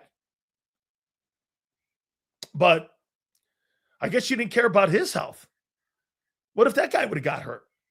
So the 1K was important to the organization and to Devontae. Isn't that funny? You completely hear people say that it doesn't matter Pro Bowls and accomplishments to players. You guys call them stats. To the players, they're accomplishments because accomplishments build legacies. Most people that shit on that stuff don't have legacies. And they don't have that. They don't have things that you build your whole life for. And you want to be 1,000-yard receiver in the league. It's how you get paid, too, on top of that. So accomplishments, it's what gets you paid, dude. If you're a 1,000-yard receiver, how about this? Devontae Smith's a 900-yard receiver. Devontae Smith's a 1,000-yard receiver. I don't know. Oh, of course he is, because he's an elite player. People who have 900 yards are not elite. It's an impression on how you make and how you look at it. Yeah, so again, Commander game. As soon as the 60 minutes hit, I was like, let me hear Vic. Let me hear Nick. Let me hear all the guys. When I found out that they didn't give a shit about being a 2 or 3, I didn't give a shit. They look at the Packers and the 49ers in the same way. Whatever. Okay. My only criticism is when he brought health up because he played Devontae. You're contradicting yourself. I don't know what else to say. Hey, we're really worried about all the health. Well, what about Jordan Davis? You think he's important to your success in the playoffs? You think Jalen Hunt is important to success in your playoffs? You think Mauro Jomo? Hey, watching Ty Robinson and some of those other guys out of gas? You think them fuckers were part of your playoff run here? I don't know. Again, whether or not you rest the guys. And I hear Seth Joyner going nuts. I'm like, Seth, come on, guy. Are you crying to cry? I think so. All right. Post-game show was great. By the way, you wrapped up a season. And it's been a compelling season for the Eagles, to say the least. Compelling. And they head into the postseason. And like I said, too, man, we're going to get to Xander here in a minute. Don't forget, too, JAKIB's going to join us at 4:30. Coach Brown will join us tomorrow, too, by the way. And Randy Cross is going to join us. And we're working on trying to get a special 49er on. His name is Ronnie Lott. So I'm working on getting Ronnie Lott. And for you younger guys, I'll use a Kurt Signetti. Google him. Google him. I think you'll know who he is. Ronnie Lott cut his finger off in a playoff game so he could play in the NFC Championship game. That's all you need to know about Ronnie Lott. All right, so, yeah, these playoff teams on the NFC side, Seahawks, Bears, Panthers. Panthers beat the Rams, though, in Charlotte. Rams were in a game in the first half against Arizona. What? 49ers, okay? Packers, okay. All right. So without further ado, and I'm going to be interested to see what he says here on whether or not he thought, again, the conversation on resting the players. Should they have rested them or should they not have rested them? Let's go to my guy, Big Z, Xander Krause. What's up, Sills? How you doing, brother? Oh, good, man. 24 hours after the fact here, man. Is it a thing at all to you about rest versus rust and all that other stuff? Yeah, ready to go now for the playoffs, man. This is where your dynasties are made. You know, you don't – there's only so much you can accomplish in Week 18. And I'll say this, you know, I understand why people are upset about it because the chance for the 2 seed, you know, if you're not playing for a seed, all right, rest them. You're playing for a seed still. If you like Nick Sirianni's philosophy in 2024, which resulted in a very healthy team, if you like his philosophy in 2022, where they played the Super Bowl with all 22 starters, and you like their overall philosophy in the last 4 years, which has led to one of the more healthy teams in the National Football League, then I don't really think you can criticize it. Does it rub you the wrong way? Sure. But this is what they've decided to do. This is what they've stuck with for 4 years. I can appreciate their consistency. They care about the health of their players before they care about a meaningless Week 18 game. By the way, in 22 and 24, 2 years they went to the Super Bowl, they rested the starters in Week 18. It is what it is. You know, you got the 3 seed. Now you got to play the Niners. Move on. You know, I'm over it. Nick obviously talked to his guys about it, talked to the players, and that's what they wanted to do. Now, I think it'd be a lot different if you were playing for the 1 seed. Because if you get the 1 seed, then you get an automatic bye week. You know, they don't have that. So there was no chance at a bye week, and it was basically just like Niners or Packers, you know, and it wasn't even entirely in their control. I'm good with Nick Sirianni's approach. I appreciate the consistency. I do. Do you agree that I think they probably looked at the 49ers and Packers and said this? I don't know. I see the same obstacles kind of in a way. Yeah. I think they look at those 2 teams and go like this. You know what, man? I don't know. I don't really think it sounded like that's what the players thought, right? I think so. That's how I would take it. Yeah. That's how I would look at it. The only thing about that 2 seed, though, Xander, it guarantees you if you win, it guarantees you a home game in the second round. You know what I'm saying? Well, but you got to get there first. Like I saw someone say that today, hey, we had a chance for 2 guaranteed home games. I'm like, first off, I don't give a shit what seed you are. You're not guaranteed 2 home playoff games ever. You got to win. All right? You earn a second home playoff game. You don't just get gifted one. All right?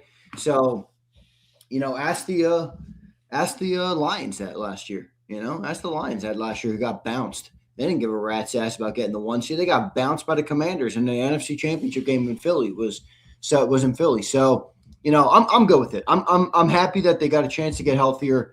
The offensive line needed it. Jalen Phillips had already played 17 games this year. He's been a big part of the defense. So I'm pretty good with it, dude. I'm comfortable with where they are. And you look at some of the San Francisco updates, a lot of injuries over there.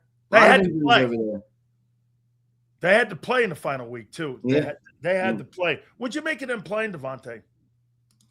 I thought it was a little weird. I mean, just because of, like, it was almost like they tried to have their cake and eat it, too. Yeah. You know? Where it's like, if you're going to rest them, but they wanted them to get the 1,000 and they wanted to take them out and still win the game, you know. So I kind of think they got a little bit where they weren't able to have their cake and eat it too with Devontae. You know, the difference, I think, because I criticized it as compared to what they did with Saquon last year, but the one difference is if you're playing a starting running back as opposed to a receiver, do you need to play the offensive lineman? He needed 100 yards. Like, that's a good outing. Probably the quarterback too, even. Yeah, right. So that was a little bit different. Like, you can put Devontae in there with Tanner and go grab 40 yards, which is what they did. So a little bit of a different circumstance, but I would have been fine if they rested Devontae too. I mean, thought that was a little odd, trotting him, the only starter on the offense, out there. Yeah, because when he gets in front of the mic and he says it's about health, then you go like, well, wait a minute. Yeah, right. It's Except not for about Devontae, where it was about stats, Yeah, But Matt, you know what I think is I do wonder if Smitty had hey, yes. Remember this also. I'll give you this about Smitty. I don't know what's in his contract, but we all know he took a pay cut to stay here in Philly. We all know he gave him a very team-friendly deal. And if there is an incentive in that contract, oh yes, and the Eagles wanted to get him it for what he did for them, then I think that's fair. I think that's fair. Too. Now, the other thing is Jeffrey Lurie would normally just give the guys the bonuses, like if they don't play. Must have been significant. Yeah, well, but he has a history of doing that. Like, if a guy doesn't play to get their bonus, like, he'll just give them the bonus. That's cool. So, but he got it. Good for him. Onward. Absolutely. What about Tanner's performance? What'd you make of it? You know what, dude? I thought it was fine. I rewatched some of the game. I thought it was all right. I mean, here's what I don't get. You have a backup quarterback. You barely can field 3 receivers in the first place with Devontae Smith on the bench, and you come out and you throw it, but you drop back 44 times. And they lost Katera like for the majority of that game at the first half. So it's like, what was the goal? Like, even if Tanner McKee is the greatest passer we've ever had, that's not a good game plan to throw the ball 40 times when you really never needed to. They were winning the game until it was 17-17, and then they dropped back behind. They don't run Tank Bigsby for any of the last 17 minutes of gameplay. Really didn't make a whole lot of sense. I thought Tanner was fine. Later, I think the one difference you really notice between the two quarterbacks is 3rd and 4th and short, how valuable Jalen Hurts' legs are and his ability to escape the pocket and make a play out of nothing. That's number one. And then number 2, pressure. When the game got late and Tanner needed to make a drive or a 4th down came, boy, you could almost see the pressure getting to him in his face, as opposed to Hurts, who, for all his faults, boy, he can handle that pressure pretty well. So I thought those were the 2 big differences with the quarterbacks. Again, I don't understand why they approach it the way they did with Tanner. I mean, Tank Bigsby ran the ball for 5.5 yards a carry, at over 100 yards of total offense. They just didn't want to run the ball, So I thought it was a little bit weird, and the interception wasn't good. It was obviously a miscommunication, And if you remember, Tanner made a great throw right before that interception to get him down to basically the goal line, and then Darius Cooper decides to spin the ball at the player. Come on, man! You're a first-year player, who made it as an undrafted free agent. You can't give yourself reason to not be on the football team. Stupid play there by Darius Cooper, brings him back. Then he tries to get it to the end zone, throws the interception. So I thought Tanner was okay. I mean, he wasn't. I'm with you. He wasn't. Get him in there. He's got to be a starter. That's for sure. I don't think anybody on our channel ever said anything like that. That we'd like to see him. I think we kind of know this was who we thought he was, right? Right here. Look, he's inexperienced. He's got 2 games. That was his 2nd start of all time. He only had 48 snaps in his entire career. Yeah. So I think he was, I think he showed you some good things too. Like he gets out of the huddle. He's got 18 seconds left. Gets up to the field. Quick release. Clearly sees what the defense is trying to do. Quick release, on time. For the throws, he was on target. He was great. There was a couple missed throws, like that 4th down late where he missed. I don't know who it was. I think it was pressure got to Granson. I think it was Granson that he missed. I mean, he had a couple moments there, and then the 4th down at the end of the game. I mean, dude, I know you're trying to make a miracle happen, but a miracle can't happen when the ball's sailing into the bleachers. So I didn't, that's kind of the situational stuff where he just doesn't have a feel for it. But I thought he was all right, man. Remember something too. Bobby Wagner, Von Miller, and Payne were out there playing. Yeah. Versus backup dudes. I mean, you're talking Von Miller's going to the Pro Football Hall of Fame one day. We're talking Bobby Wagner is a Hall of Fame player, and Payne's one of the better interior guys. I mean, there were some good football players out there, and, he didn't really have a good, talented group around him. I was okay with what he did. How do you think the defense performed in this game? Oh, terrible. I mean, you could tell, man. Does it matter? I said this in the postgame. No, it doesn't matter. but they don't have depth. That's right. So, you know what else it highlighted? Hey, Nick did make the right decision.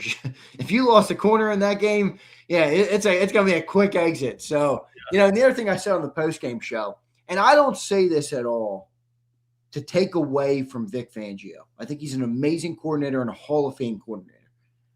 This is not my purpose here. But I think sometimes when we talk about this team, fans, and me included in this, guilty as charged, have a propensity to, when the offense is bad, it's like Kevin Patullo. And then when the defense is great, it's like Vic Fangio.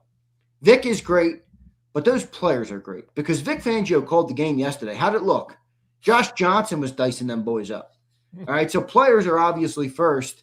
So I think those players on defense deserve a lot of credit. The starters, again, I don't say it to take away from Vic Fangio. I just say it to show that the starters on defense are doing a good job. It's not all Vic Fangio. You can only do so much when you don't have the Jimmies and the Joes out there. So not a great performance for the backup defense. Keely Ringo and Jacorian Bennett, again, I'm playing Monday morning quarterback here, but those guys don't look like NFL cornerbacks to me. Jacorian Bennett, for the skill that he has, he can't stop grabbing on to dudes. So that's a big problem. That's 6 or 7 penalties in the secondary. John pointed out almost 90 yards of penalties in the secondary. So that was not good. You know what I thought the bright spot is Jalix Hunt won and Jeremiah Trotter Jr. I thought was great. I thought the linebackers were pretty good overall in the game. It was good all year. Secondary, that got beat. So not great, but it is what it is. Let's hope we don't have an injury. And Adoree Jackson, I think, gained more respect yesterday without ever having to take the field. All right, I'm going to stop doing this, and I'm going to start going in on this. Dude, that goddamn play caller of yours, he fucking stinks. He stinks. He stinks. He is not – I am not going to sit around and listen to anybody tell me about, okay, Jimmy's and Joe's, fair enough. I watched a guy with a different skill set versus a guy that had a different skill set than Jalen Hurts, and you were still calling lame-ass plays for him. Yeah. Dude, he's not a very – like, Xander, I brought this up, and I'll ask you, if you were going to draft a number 1 pick out of the college and Kevin Patullo was your offensive coordinator and you want to develop that guy, would you hire him? No. Then why would you give him to a Super Bowl MVP that you had to evolve that guy's game to? I don't understand. Tom Brady was evolving his game until he was 45 years old. Yeah, and I really don't understand. I get it. John doesn't think Patullo is a big problem. I don't understand it. John talks to me, and I say this to John, so you don't have to like. No, I hear it.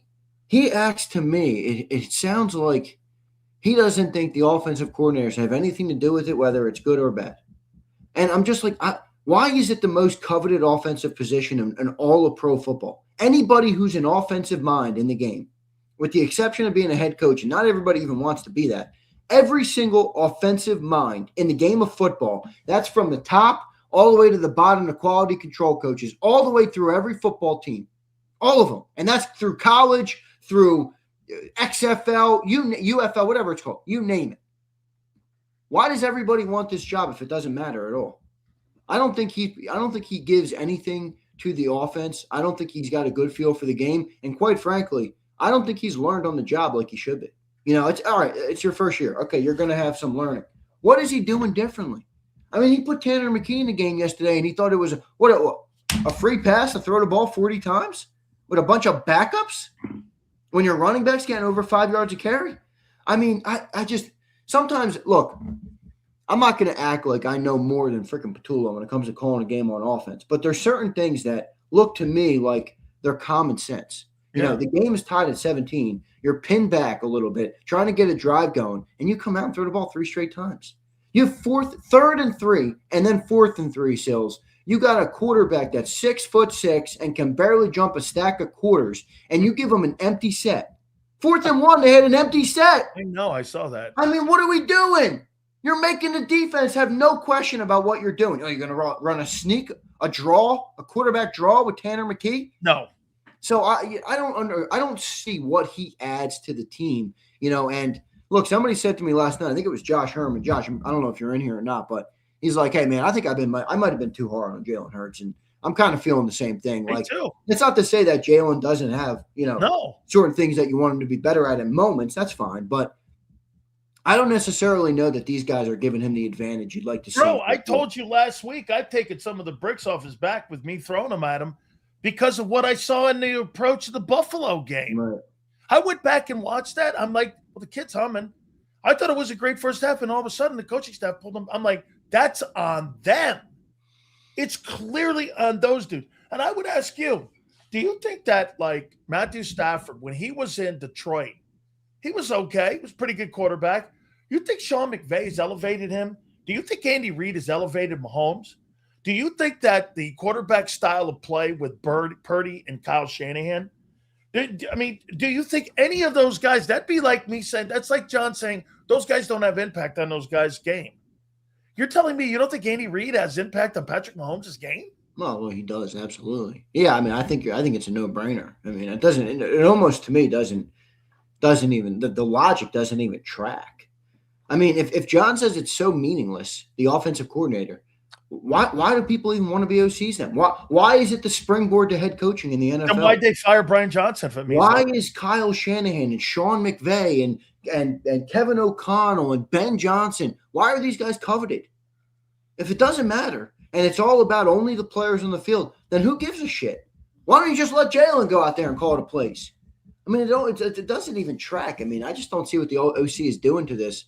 And Keith, I know he didn't say they're meaningless, but he acts like they are, is my point. Every time you bring it up, it's like, oh, here we go again. The stupid fans that have no idea what they're talking about with the offensive coordinator. All right, I know, John. Everybody's stupid. The offensive coordinator is not doing a good job this year. He's just not.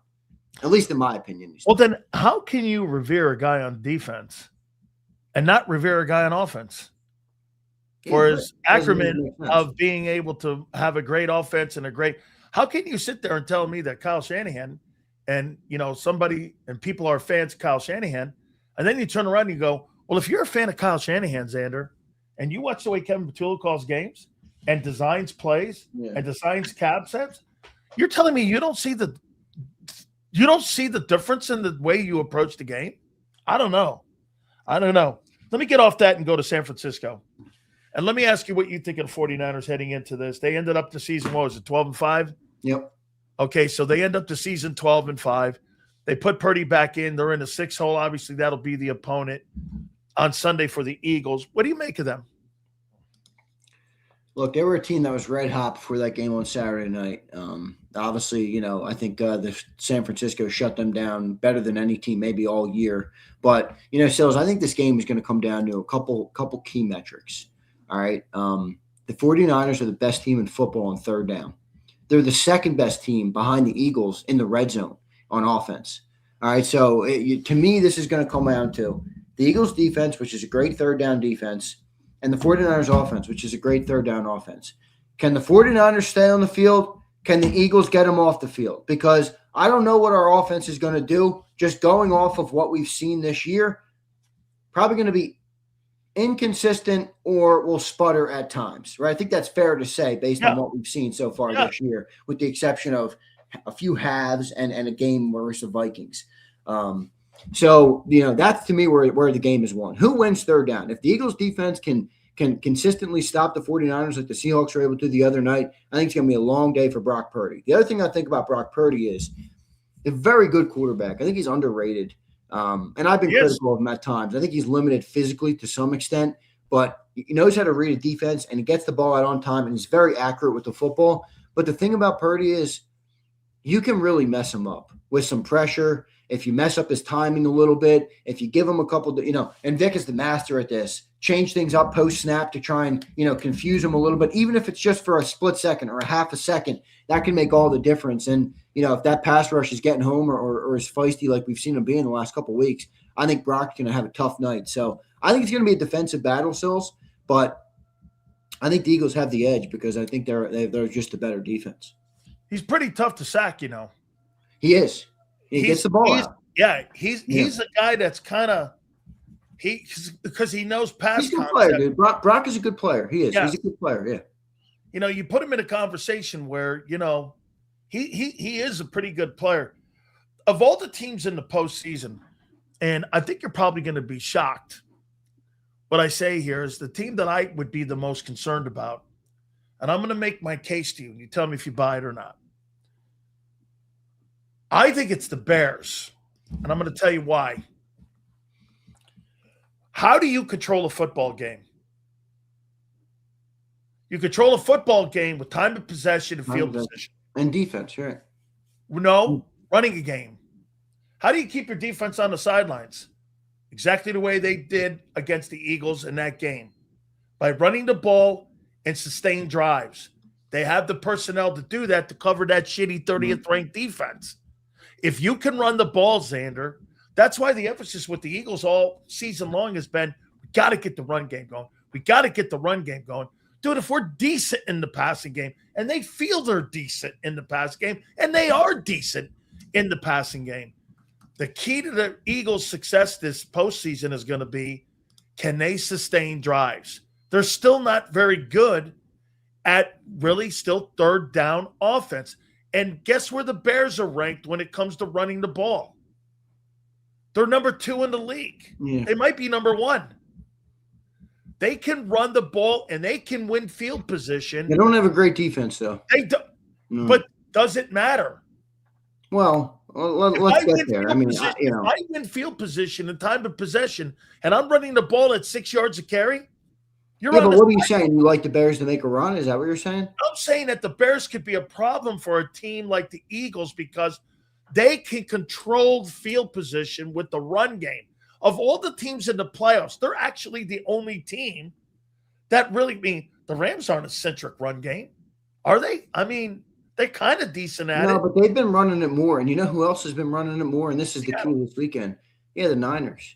I mean, the Seahawks took away Christian McCaffrey. McCaffrey in that game had 8 carries for 23 yards, and he had 34 yards in the air.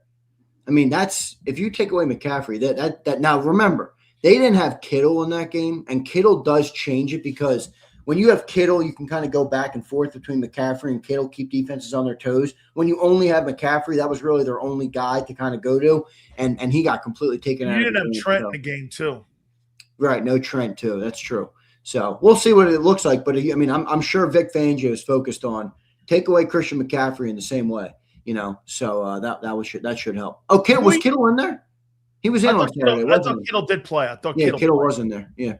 Hey, who are you more concerned about? Kittle coming across the middle of the field, or are you more concerned about McCaffrey and his ability to play in the pass and run game? Because I think actually now the pass game goes through him. He's got 106 catches. Yeah, that's insane number of catches, dude. That's 30 more catches than Devontae Smith had. Yeah, he's got 102 catches. Still, that's a lot, man. That's a lot of catches for him. Yeah, I mean, look, they don't have a lot of – who are the receivers?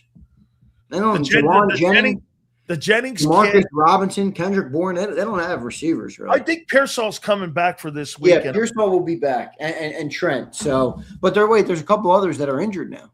Let me look this up. I thought John put this out today. A linebacker, Tatum Bethune, out for the season. Wow. And D. Winters and Luke Gifford, two other linebackers, evaluated later in the week. So they're going to be they're going to be banged up here. They're going to be banged up in this game. So the offensive star for the Philadelphia Eagles in the offense going into the playoffs, not named Jalen Hurts, has to be who? Saquon. Get Saquon going. Remember, the 49ers are a good running defense. I think they're ranked 4th, maybe. Is that right? Let me look this up for you. Total defense, they are 20th. Passing defense, they are 25th. Running defense, they are not 4th. They're 11th. Okay. So they're around the top 10. It's not awful. I think Robert Saleh has done a great job with so many missing pieces. What do you make of Kyle Shanahan versus Vic? I asked you this in the post game, and I want to ask you it again. What do you make of that matchup? I think it's a good matchup. I think the advantage is to Vic simply because of his personnel. I think he's got better players to work with. I don't think Kyle has the best collection of talent right now in San Francisco. I mean, there's years past where they had much better talent. Even the year where we had them in the playoffs and we played them in the NFC Championship game. And we knocked Party out. They had like Debo, who was more in his prime at that time. I mean, they had Ayuk. Ayuk's not even playing. They don't have that many playmakers. So they got McCaffrey, they got Kittle, they got Purdy, and they got Trent. If they're able to run the ball, that's what will get them. That's what will keep them going. 8 carries for 23 yards or whatever it was for Christian McCaffrey. That's insane last week. If you can hold that guy to 8 carries because it's not working, that is insane. If you're the 49ers, you're probably looking at this game and you're like, if we get 20 carries for Christian McCaffrey, 20 carries, and the only way you'd get to that number is if you're productive, is a good thing. That gives them the best chance to win. If you tell me that Christian McCaffrey is going to have 8 carries in next week's game, I don't care what the output is. They're not going to win the football game. Are you more concerned about the O-line or Kevin Patullo going into the playoffs? O-line or Patullo? Probably both. Probably both. I mean, I know it's a ride on the bench answer, but Patullo can only do so much if the offensive line's not blocking. And the most important thing, as we both just identified, is running the football. So if they're able to run the football, I think they'll be able to pick things up. But the thing here is, does Kevin Patullo have anything to do with why they can't run the football, in your opinion? I think that the limitations they put on the quarterback has affected the run game because they've limited the quarterback from running. And I think that's limited the run game, and they're running in those zone concepts and they're running into flooded lanes. I think what they've done is they've systematically – don't you agree? Once you took Jalen Hurts out of the running attack like you did a year ago, and you took that one thing that – what's his name? Wink Martindale told him a couple of years ago, when you took that concept out like you had a year ago, the threat of him coming backdoor on you, don't you think that's affected your running game? I think the injuries and the concepts and the philosophy. Yeah. It's a little constipated. Yeah, like Lane says. Yeah. Right. Yeah, I mean, I think that's fair. But, does that change? I mean, look, it's now all systems go. There's no more, are we waiting for something? Is Jalen not want to run for the playoffs? Are they holding something in? Are they hiding? It's all systems go. You got to win a football game this week. So everything's going to be out on the table. I think Jalen's going to play his best game of the year this weekend. Okay. Tank Bigsby, has he earned enough equity to give him more reps in the playoffs? I thought he ran great. Yeah, I mean,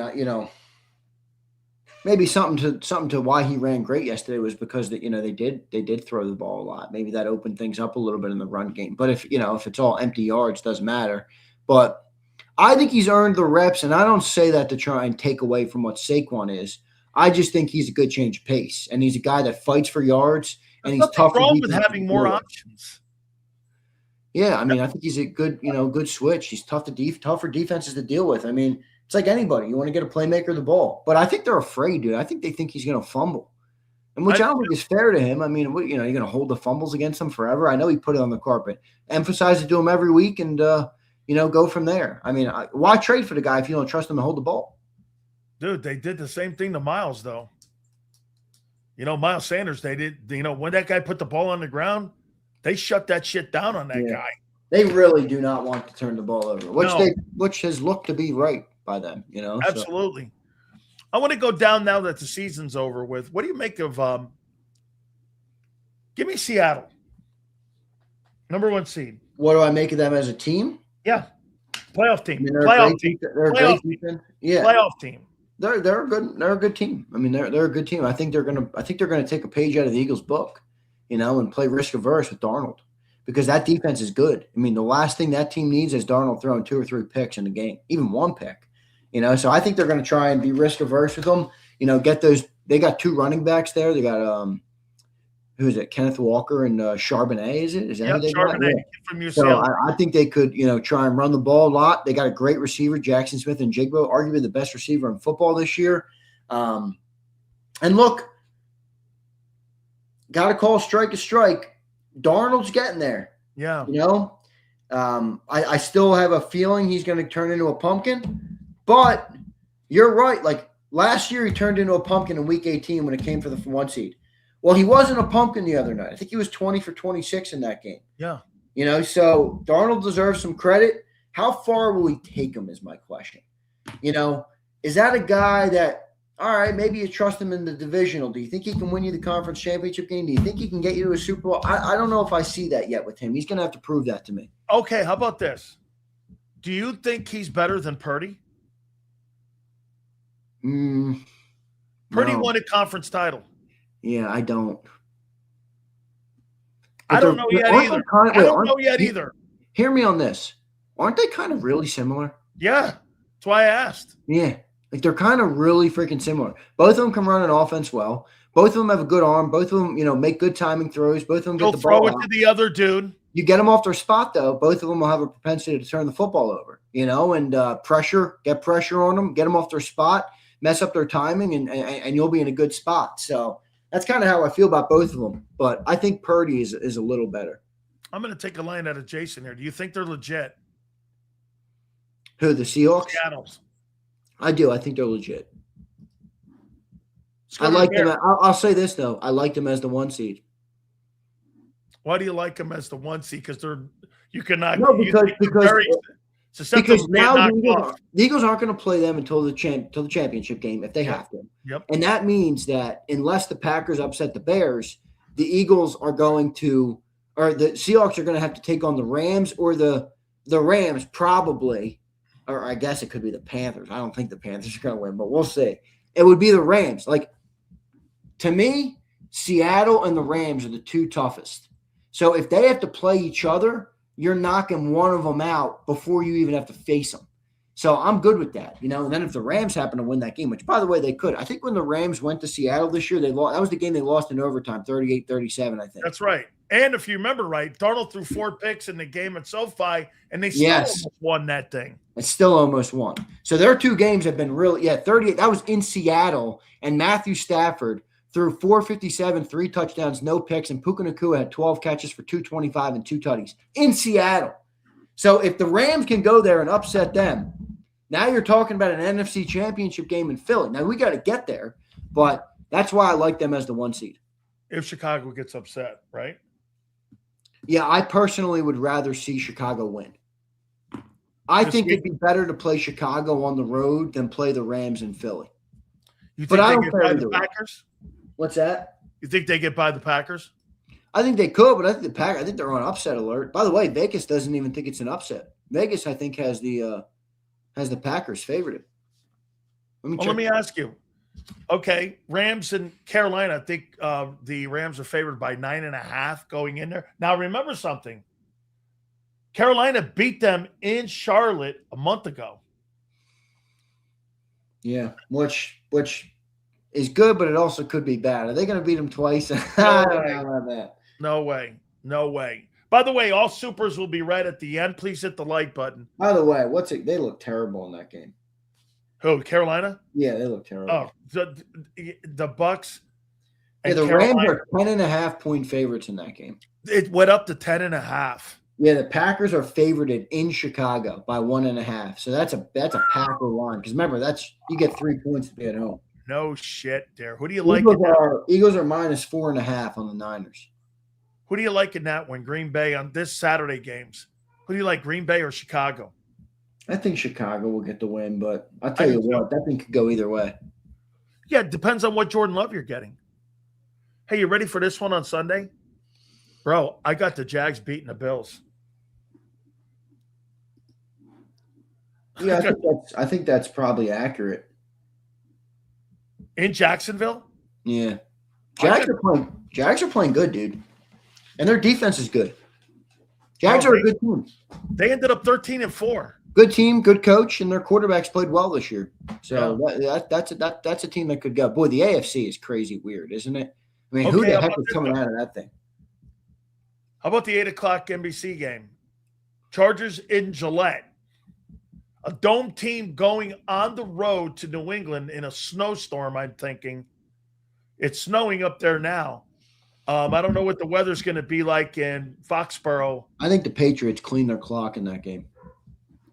You do? Yeah, I do. And it's not because I'm critical of Harbaugh or Herbert or any of that. I don't think they have the offensive line. And when you don't have that, I mean, I don't see how they're gonna stop the Patriots there with the pass rush. So, is Milton Williams back for them? Yes. He is, right? Yep. Yeah, so Milton returned. Will Campbell's back. I mean,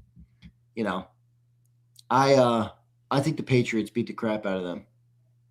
Boy, I'd love the Texans to come out of the AFC too. And they're going to play the Steelers. I'll tell you one thing, though, about the Steelers, and now they get DK Metcalf back off that 2-game suspension going into this ball game. I don't think they win, though. They got to play the Texans defense. Yeah. In Pittsburgh. I know it's in Pittsburgh, but that offense isn't great to begin with, dude. It's not. That Texans do you like anybody in the AFC? I like the Patriots. The Patriots. And you know who've grown on me? The Broncos. Number 1 seed Broncos. The Broncos remind me a little bit of 22 Eagles. Bunch of sacks, young quarterback that you don't know yet how he's going to fare in the big moments. Good playmakers, though, on offense. I think, Cortland Sutton's obviously had a big year. Yeah. They got those running backs who have had a good year. So the Broncos have grown on me a little bit. And they got a bye this week. Stafford, your MVP?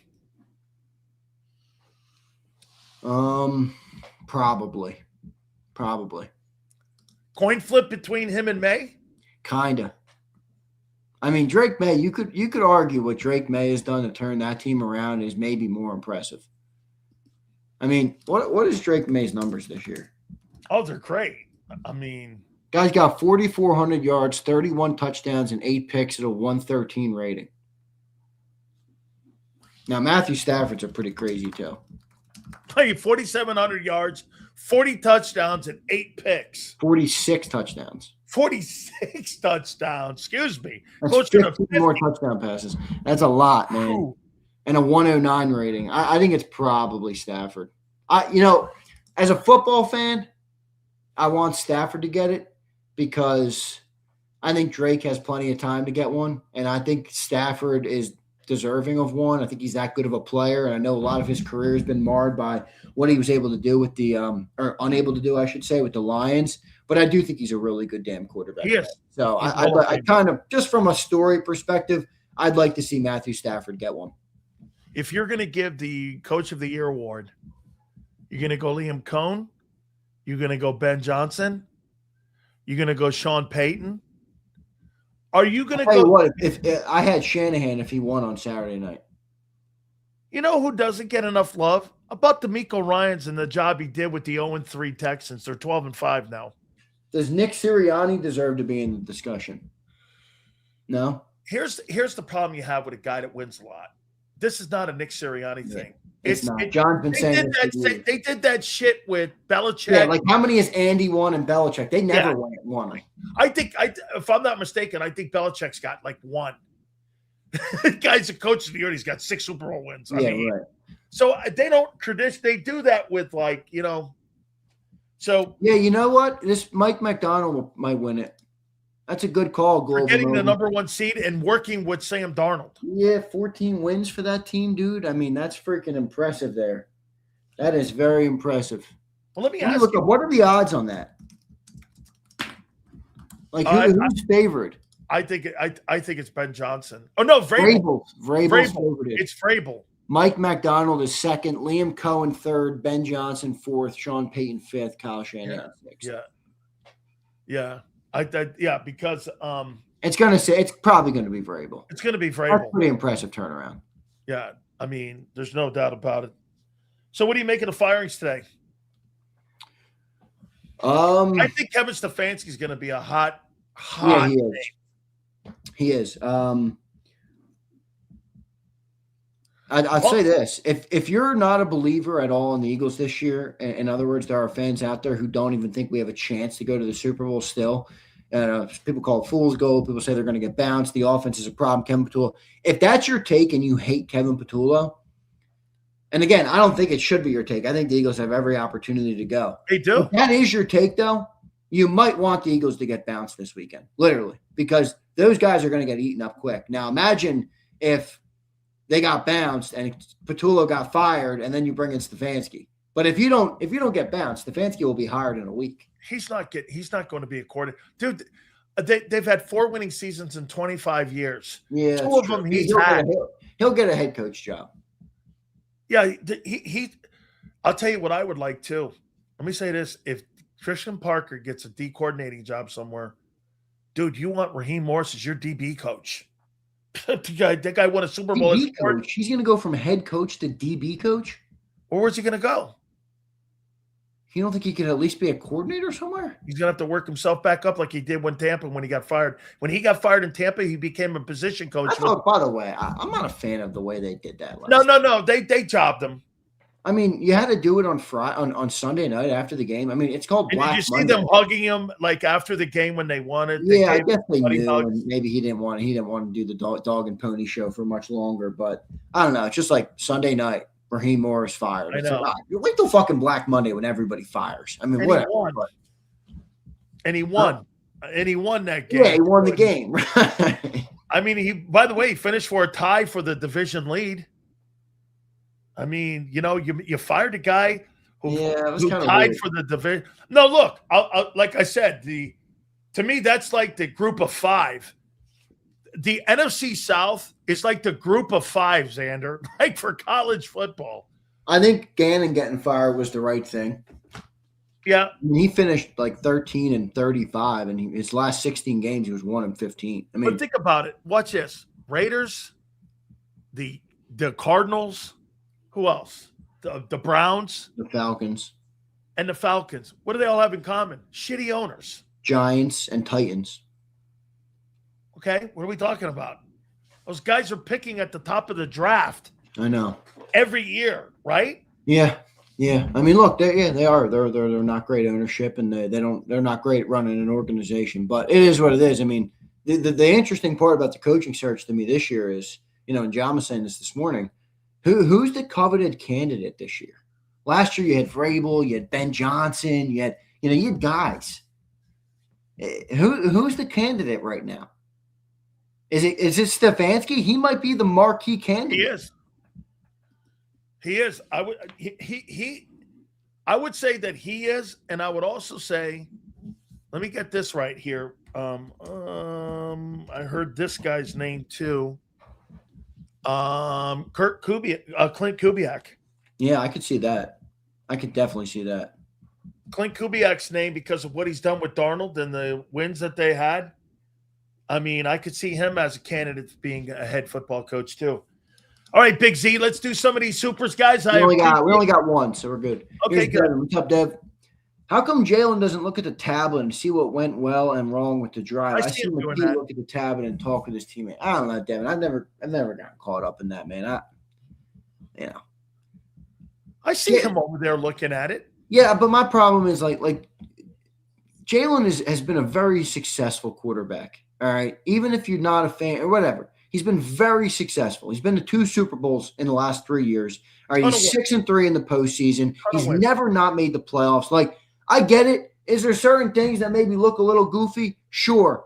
I'm not going to tell the man what he's got to do between drives because I'm used to it looking another way. Like, that to me doesn't, if he has a bad game, I'll criticize the bad game. I'm not going to go down the road of, pick up the tablet or you look like a bum. I don't think that makes sense. That's just my opinion. It's irrelevant. I've been bringing this up a couple times to you, and I heard somebody on your show bring it up, but it is true. The Eagles haven't won a playoff game on the road in the Nick Sirianni era. Yeah, I didn't know that. I don't know. I didn't know that. By the way, again, the 2 seed, remember, okay, they haven't won a game on the road in the Sirianni era. And if you win against San Francisco, you guarantee yourself a second home game at Lincoln Financial, right? Yeah. Okay. Did you see the graphic that was up today about the playoff experience for the quarterbacks? Holy cow, it's got to be over the top for Hurts. Well, so the most playoff wins is Aaron Rodgers. Of course. He's got 9. Yep. Number 2 is Josh Allen. He's got 7. Number 3 is Jalen Hurts. He's got 6. Number 4 is Stafford. He's got 5. And then everybody else is much below them. And the only 3 with the Super Bowl ring are Aaron, Stafford, and Jalen. And add Brock if you want to add experience in Super Bowls. It doesn't have a ring. But so Jalen, I mean, this Eagles team, everything's in front of them, man. As bad as it's been at moments this year, I really think this team could lock in and, things could go their way. I think they could make a run. And this defense is damn good. Got to control the clock, though. You're right. That was a big point by you. But, bro, I'm going to tell you this is going to come down to Barkley. Hurts is going to do his job by not turning the ball over. Barkley's got to get the run game going. I think Jalen has a really big game on Sunday. I really do. I think this is where he – through the air or on the ground or both? I'm not trying to put it in one box. Whatever a great game looks like on Sunday for Jalen Hurts, whatever he's got to do, I think he's going to do it. He's great in these moments, man. He really is. He has been.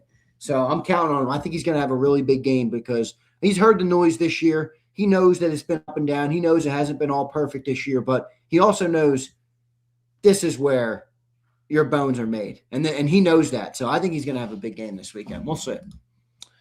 Great stuff as always, man. I'll tell you, these next 2 weeks, Z, are the best weeks in football because look what you have coming up. You got the Final Four coming up on Thursday and Friday, right?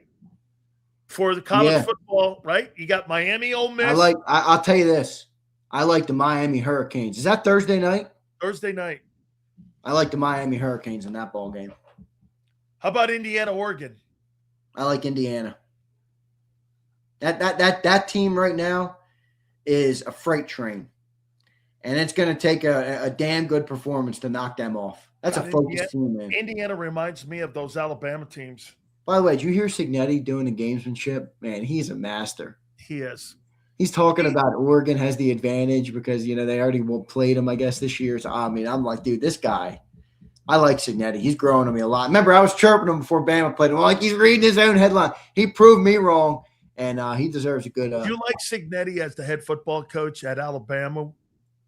No. Well, yeah, but I don't think it would ever happen. They just gave him like $13 million, didn't they? Bro, it's Alabama. Indiana. Yeah, look at Lane Kiffin. And I understood why Lane Kiffin did it. His team's in the Final Four right now at Ole Miss. College football. Your team, Miami, is in the Final Four. Indiana is in the Final Four. College football is a changed game. It is. It's no longer you got to be there. You got to be Alabama or Georgia. It's a changed game. I think Signetti's happy where he is. Last one before we get to JAKIB. What do the 4 teams all have in common?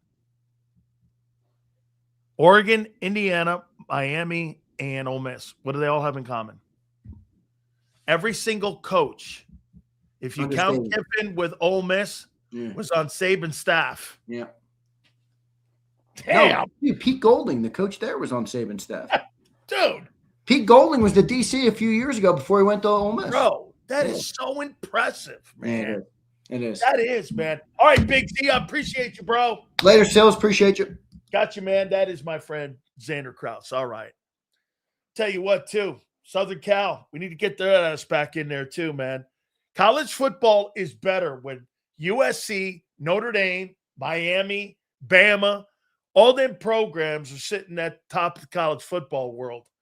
It's a better universe when you got that. I'm looking forward to seeing what SC does. Unfortunately, they still got Lincoln Riley there, so they get his ass out of there and they get somebody in there. Penn State, too, I would agree with that. Penn State, yes. All right. I wonder what JAKIB's going to say about rest or rust. They surrendered the number 2 seed. What is JAKIB going to say here? And I want to set it up before we go to Gary with this. The only problem that I had with it, Nick gets in front of the media and goes, well, we cared about health. And then you had Devontae Smith playing. Well, did you care about him, or did you just care about him getting his 1K? Without further ado, we bring our friend in, longtime NFL player, former Eagle himself, Fox 29. We bring in our friend JAKIB. How you doing, JAKIB? Good. How you making out? What'd you make of that whole philosophy and them not Well, playing the starters? I really agreed with them that they needed a rest, Okay. and because they went to the Super Bowl last year, so they played extra games, and even though in looking at it, you definitely would love having this 2 seed. I think gives you an advantage because you would much rather play Green Bay than playing San Francisco or LA. You would rather play Green Bay, but having your guys rested, I think that's important because, especially the Eagles' offensive line, which I think they're going to be the key to the game. Because if they can dominate, if they can open holes and they get a running game going, really the Eagles could beat any of these teams if they can do that. If they can run the ball on anybody, because that really is what opens up their offense, is having a running game. And then they're able to do things off of that. And really the passing game comes off their running game. And once they get that going, they can beat any of these teams. And if the offense plays well, the Eagles could beat any of these teams because their defense has been consistent, but they need their offense. And the key to the offense is the running game. You get Saquon has a big game, man. It really puts – they could beat any of these teams. As simple as that. They could beat any of them, but that's easier said than done. You got to go out there and do that. They got to go out and they need their offensive line to come out and be dominant like they were a year ago. Would you make the play of Tanner McKee? Well, you're not going to hear too much about it. You're not going to hear much about him now. Peter played well. Of course, people are going to start talking and saying, hey, and I thought he was going to play well. I thought he was going to come out, getting the ball out of his hands. He does seem to, read. He did play well when Devontae was out there and they were giving him the ball. Then they went to the backups. It kind of shifted in reverse a little bit in the second half. I think it says a lot in that if he were playing with the Eagles receivers, he could play. He could shine. I think if he were to go somewhere, he plays with some quality receivers. I think he's got the ability to shine because he's 1, 2, 3. He gets that ball out of his hands. Yeah, quick release. He's got a quick release. He can, most of the time he's very accurate. Of course, he hadn't been working with those guys. They haven't been working together a lot, so he wasn't as accurate. But the big thing is, if you get him moving around, that's not his strength. No. He's not going to be outrunning anybody. He's the guy that 1, 2, 3, he wants that ball out of there. If you let him get into that rhythm, that's the strength of his game. And when he's accurate, the kid, he's got strong arm, but that's the strength of his game. But, and you made a good point, which is when Devontae was in there, because Devontae was getting open and boom, he's going to catch the ball.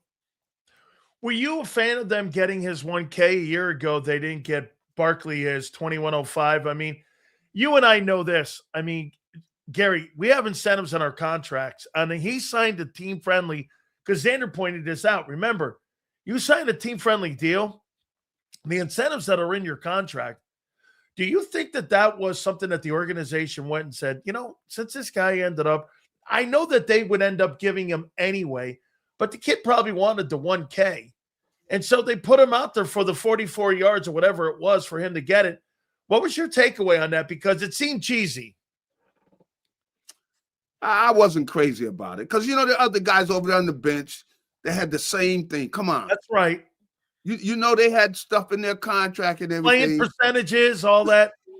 So that's, and if they would ask some of the guys, oh boy, I got my hamstring feels kind of tight, whatever. What, you going to let me have that incentive? You know what? I'll wrap it up. I'll be fine. I can get it done. So, come on. you know, there are a bunch of guys that would have loved to play because they have stuff in their contract. I mean, I never signed a contract with that stuff wasn't in it. So you want to play. You got to be on the field in order to get some of those incentives. Have you ever been hosed on that? What's that? Have you ever been hosed on an incentive in the final game? No, I can't say I was. No, I was. No. Most of the time, it was start. Let me guess. It was starts, playing percentage. Yep. Like that, maybe tackles, maybe where your defense tackles, that's right. In rankings like that. Yep. Interceptions, sacks. You always have all that in there. And no, but I can't remember getting hosed for that. But I know guys that have been. I've seen guys, man, and right away, man, you lose the guy, and you got the playoffs coming up or whatever. And the guy starts griping, he starts griping in the locker room. The coaches don't. He's not doing it in front of the coaches, but against the players. And it's poison. It's poison when you got that guys. And then guys over there start talking about, blah, blah, blah, blah. He's going after the coach, But hey, the way guys. Wait, I need 4 more catches for 50 catches here, man. And I got a $200,000 bonus based on that. How come you ain't throwing over here? Hey, believe me, hey, we weren't making as much. That's right. But hey, you were saying, look, whatever it was considerable. It was some money that was going to mean a difference. You might have an investment or something you want to do with that money. And you're already counting it. You're already counting your money because pool's in the backyard already, man. Come on, you're doggone right. So you're going like, "Hey, man, that's my money," and it's almost like, they're taking money out of your pocket. Yeah. See, that's what you feel like. Look, a lot of times, if you did not already experience it, but you've already started counting that money as already in your account, and then they go, "Oh no, well, you're not going to play this week." Whoa. What? Not going to play. And I have seen guys, like I said, start griping and boom, they just, like I said, poison the whole locker room. And, you just start saying, oh, man, we don't need this now. We do not need that. Look at Trayvon Diggs in Dallas. He didn't get his incentive and he started bitching and moaning about it. Yep. I'm telling you, that happens. And it is poisonous to a locker room. And the guys, once they start griping, man, you lose that guy. He might play, but he's not, that there's bitterness and there's poison, man. And like I said, once you start playing with somebody's money, man, that's. Oh no, you're dead on with that. All right, yeah, Gary, guys get serious about that, And I'm gonna go here, Gary, and you tell me if I'm off base. Yeah, and Kevin Patullo is just not a very good play caller, in my opinion. Am I wrong? I think you're right, but I think that Nick is part of that too, though.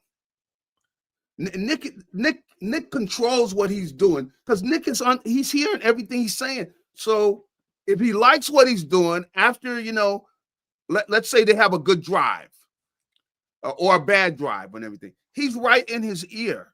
He's sitting there listening to what he's saying.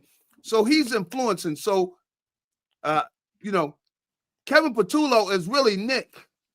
You know what I mean? Like Nick is part of it. Well, then how do we know if Brian Johnson and Kevin Patullo are good coordinators? Well, I think that that Nick plays a part in it. Like I said, I can't get away from I think he's had his hand. Like he has been the one guy that's been here the whole time.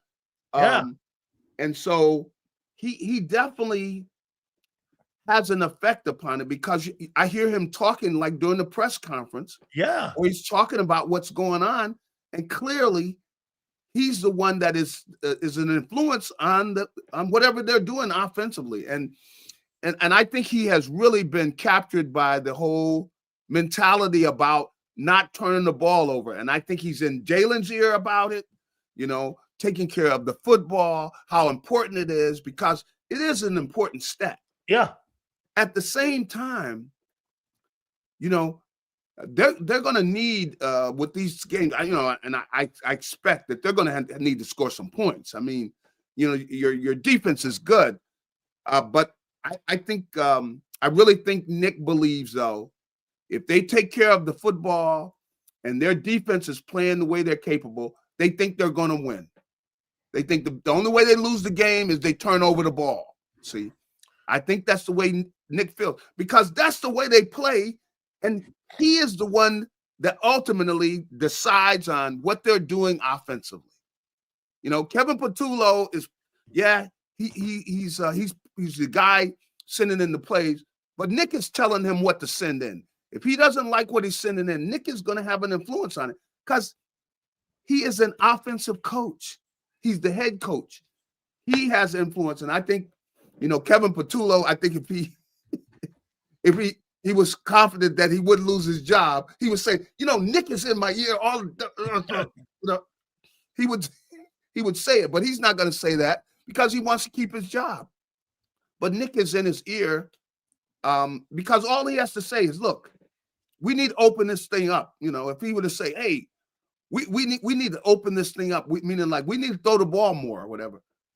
That would be all Nick would need to say to him if he really wanted him to be more aggressive. And he could even get in there and give him plays that he wants called. Because Nick is an offensive coach. And he is the one that's running that offense. And if you don't think that is, he's just conning people. Because Nick is ultimately the guy in charge of the offense. And Kevin Patullo is he's just doing what Nick wants him to do. And Nick has always had his influence on the offense, So, he believes in taking care of the football. That's a big part of what Nick believes in. And if they can't run the ball, they're in a bad way, because Nick wants to run the ball. He wants to establish that running game. He wants to throw when they want to throw, not having the defense, where they got to throw, when they don't necessarily want to throw. So I think they need to come out and at times they need to throw when people don't think they're going to throw. I think they need to mix it up, but they got to get the running game going, because that's a key part of their offense. I want to throw something at you. You tell me if it's irrelevant or if it's relevant here. Yeah. So of the playoff teams in the NFC, the Philadelphia Eagles this year scored 379 points this year. And if you look at some of the other teams that scored a ton of points this year, you had Chicago scored 441. Detroit scored 481. Yeah. The Rams scored 518. Yep. And I want to show you this. So their point differential is 50 points. They gave up 325.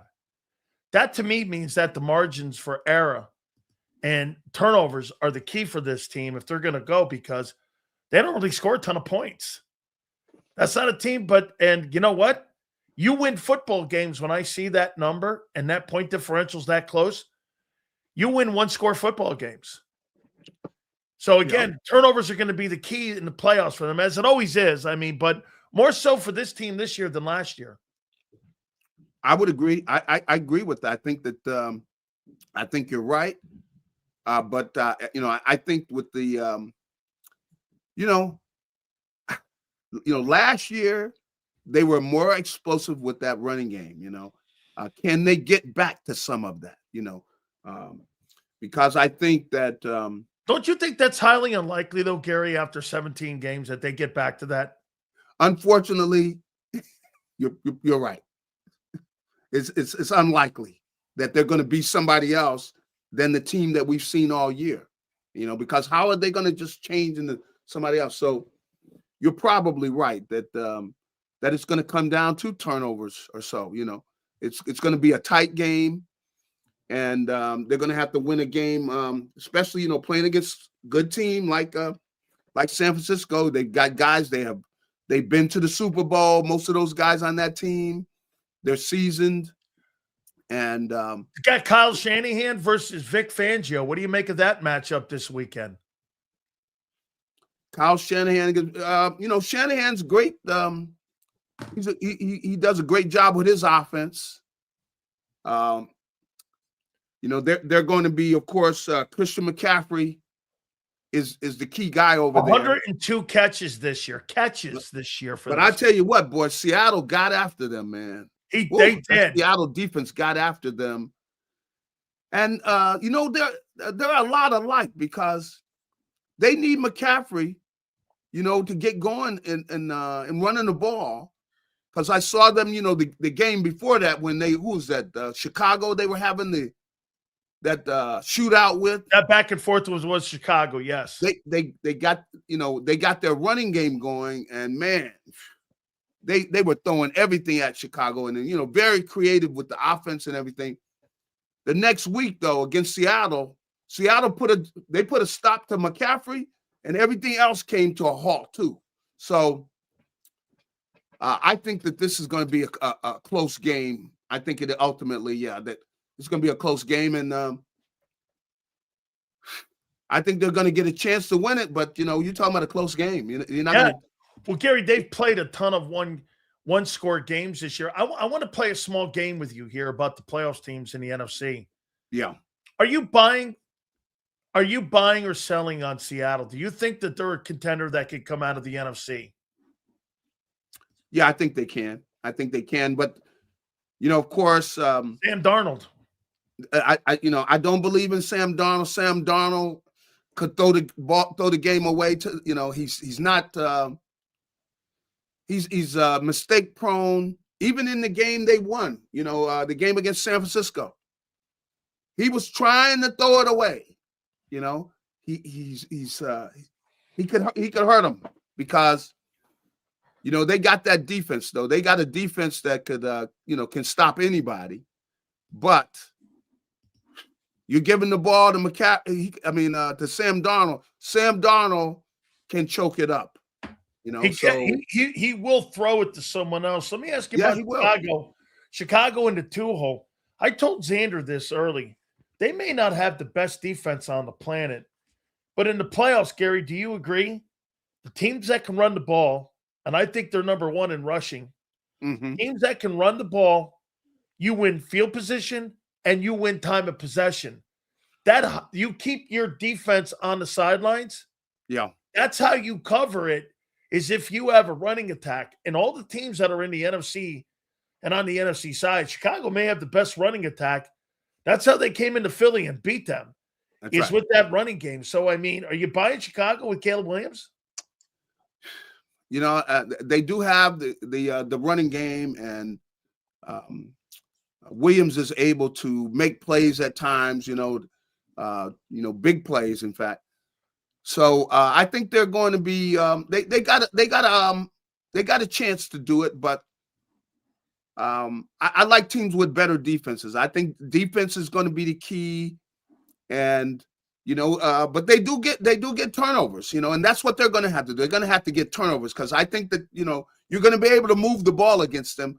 But do you turn it over, though? If they're able to force some turnovers, that's going to get them over the top. But I think, just like we were talking about the Eagles, these are going to be some tight games, meaning like it's not going to be a blowout.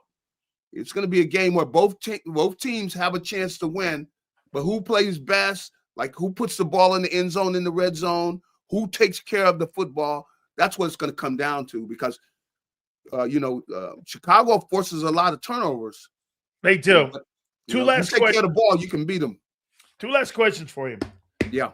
Is it the Rams or the Eagles or Seahawks, in your opinion, that should be the favorites coming out of the NFC?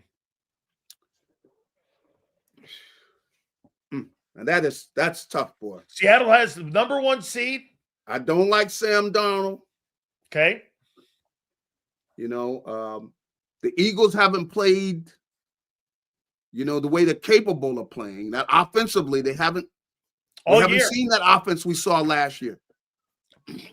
And then with the Rams, the Rams have done a lot of good things, but my goodness, they do turn the ball over things and their defense has not been as good as it's capable of being. And they last month give up a lot of points. Looks like the last month that they have they've kind of like limped into the playoffs because even the Cardinals were like in a tight game with them in the first half yesterday, as they had to win that ball game. And so, they were in a game that they needed to have. And I don't know, maybe the loss of Devontae Adams, because here they go play Carolina this weekend, right? And everyone's like, well, Carolina's 8-9. Carolina beat them a month ago. Okay, in Carolina, and they got to go to Carolina again. So I mean, that's not going to be Carolina sneaky. Yeah, Carolina. Remember this: Carolina went to Lambeau and won, and beat the Packers up there. They beat the Cowboys up, and they beat the Rams. They're capable of losing anybody, but they're also capable of beating some of the playoff teams that are in the NFL playoffs right now. Well, that's the reason that this NFC thing. The people that are gambling on this stuff, they're gonna be throwing away their money. I tell you, man. All right, last one here for you. Because I don't know, man. This stuff is gonna be that NFC stuff. It's wide open, man. Is Barkley the key to the Eagles winning the Super Bowl?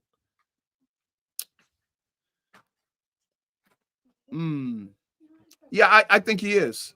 And that's why I can't get that excited because we haven't seen him where he's had dominant game, where they're opening up holes for him consistently.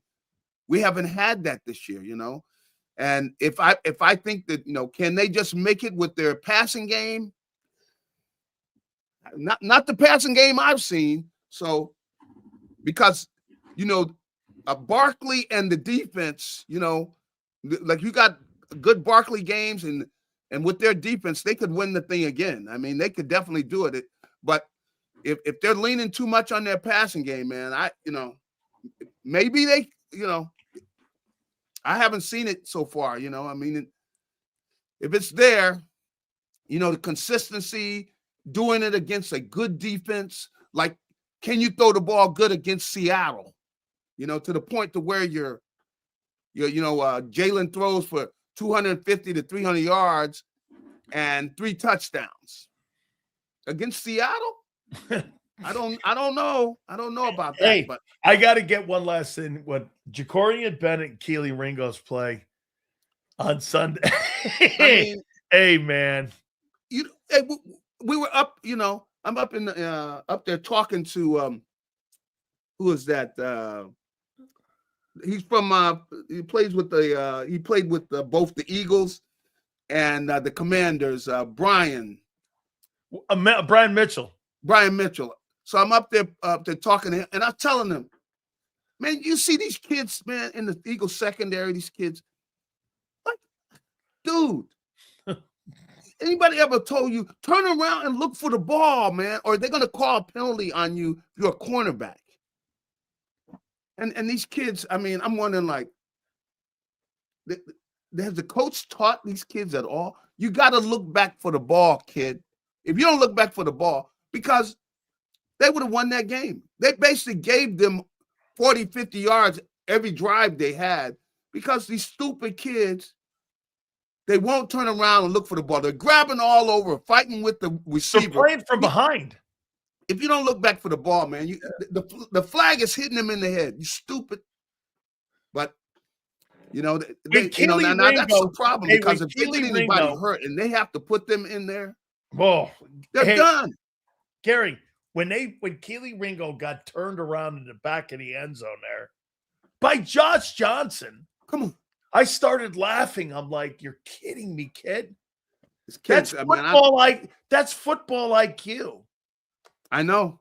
It's sad, but and they got some good defensive coaches. So I know the guys are working with them. Golly, man, it seems like that they don't even have a clue about what they're doing out there. But because to screw up that game like that, man, you can't put those kids anywhere near the field.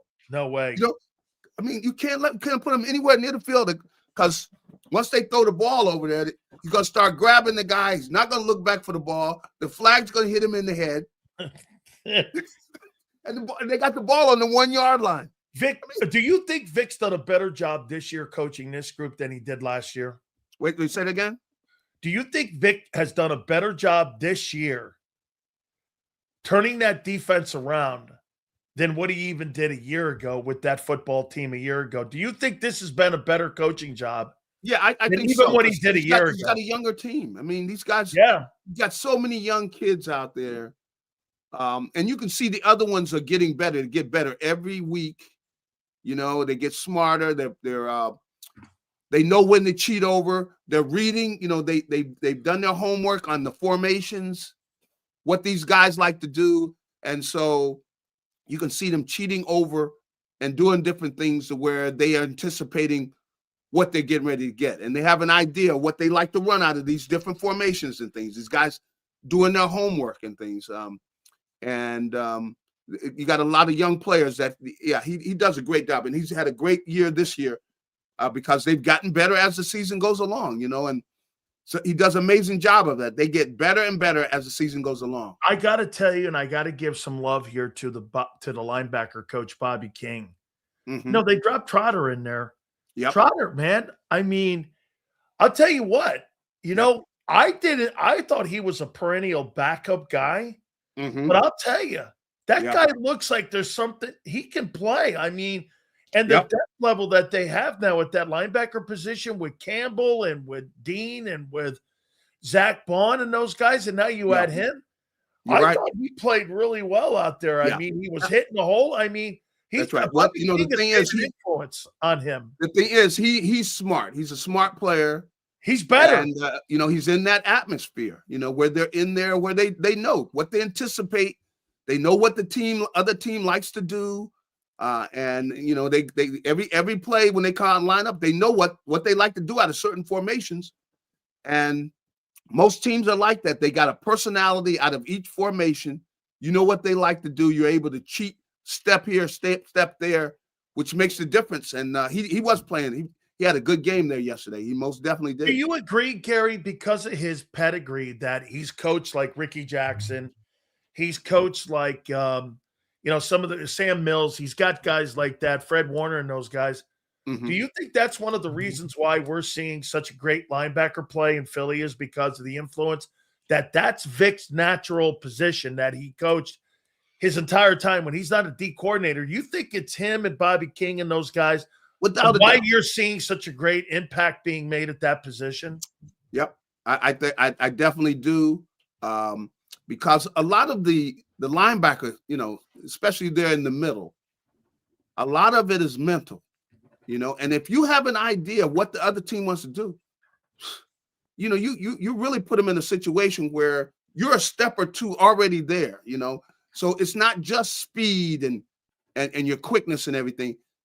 It's you're able to add to it when you're able to take a step to where you know where the ball's going, you know what they're getting ready to do. And you're aggressive and you're smart, and that's the kind of guys they have. They have a lot of youngsters there, and Trotter, that's the way he is. He's very smart, and you know, of course, he's been around all of his life. Yeah, but he anticipates what teams are getting ready to do, and he's right on it. And you know, in all the, you know, in that whole atmosphere of the team, he does a great job. Vic does a great job of not only teaching the linebackers, but the D line, where the sharper guys on the D line, they're anticipating things. They know what you like to do, and it's really see a lot. I see a lot of that dome patrol, like Pat Swilling, and like, you know, you see a lot of that with the linebackers. You remember that group they had, you and I during our I remember that. I remember the group they had. You better believe they were outstanding, right? And do you think also too? I mean, how much of an impact do you think he's making on Jalix Hunt? Because, Gary, this guy looks like, I mean, he looks like a missile right now. He is some ball player, man. I mean, you talk about the beginning of the year to where he is right now. Would you not agree? He's probably the most improved defensive player on that team. I think he is. I mean, you see that, you know, he's doing things where, you know, sacks, he's getting interceptions, and, you know, he's just playing smart football. And, you know, I mean, think about how far he's come. When he came in there, where did he go to school at again? They're right there, like some Houston Christian something. That's right. I mean, Yeah, such and such Christian university, which Sure. who, where? Right. But but he came in, he's a good athlete, but again, they brought guys in, though they're smart kids. Yeah. Football IQ. And they do their work. And the kids are not up there going through the motions. They know how important it is. And that's why their defense has, gotten better and better. Every year they get better and better through the season because they're learning the NFL level. And of course, Vic knows all these guys he's going against. So he probably can tell the guy, these are the color socks that the defensive coordinator is going to be wearing on Sunday. I mean, he does his homework, and these kids, they know how important it is, and definitely they do a great job of being ready for the team they're going to play. Do they win on Sunday? I mean, all I can say is they could, because offensively, goodness, they got to. I know. That's the outlier, isn't it? Points. You don't know about the O. You don't know about the O. I mean, you just don't know. I feel pretty good because they've got an advantage because they've been through this. This group has been through it. What, 4 years? All these guys, the same guys on offense. They need to come out, and I'd be very disappointed if they don't come out and play well because they've been through this before. They should be ready to go and produce. And I feel confident that the defense is going to show up. So I'll go ahead and go with them, man. All right. Hey, with your money. What's that? Go with them with your money. Oh, with my money. All right. Right. Hey, listen. I tell you, like you said, man, people keep asking me, how far do they go? I go, I don't know, man. The offense has wobbled all year. And if you talk to Eagle fans, all of a sudden they think there's going to be a switch clicked on. Haas, the reason you play 17 weeks is to build an identity, and he never did.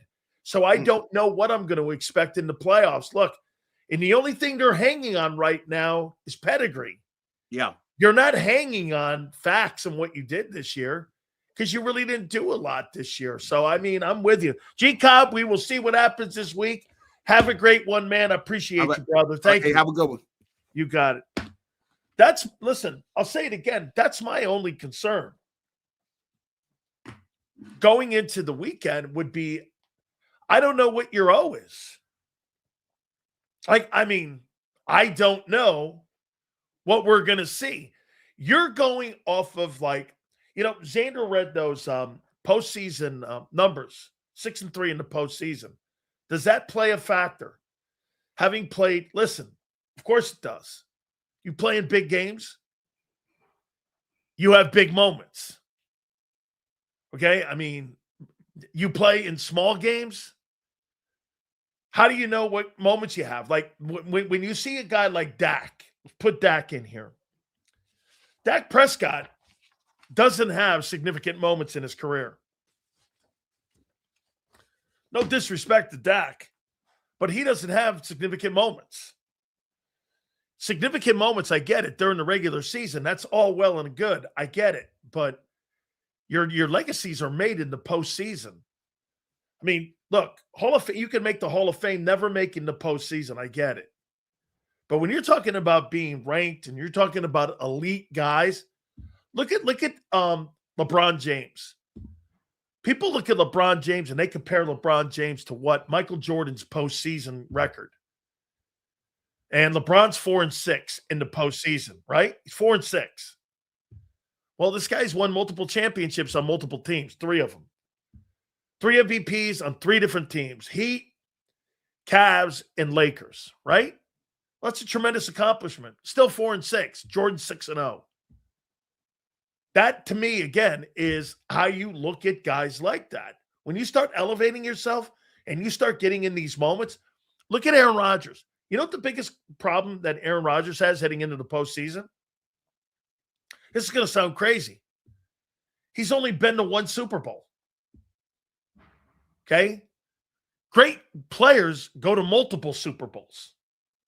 The guys you want to talk about with the sandbox dudes, like I call them, the Montanas, the Mahomeses, the Elways, those are guys that go to multiple Super Bowls and win multiple Super Bowls and are in 3 or 4 or 5 Super Bowls.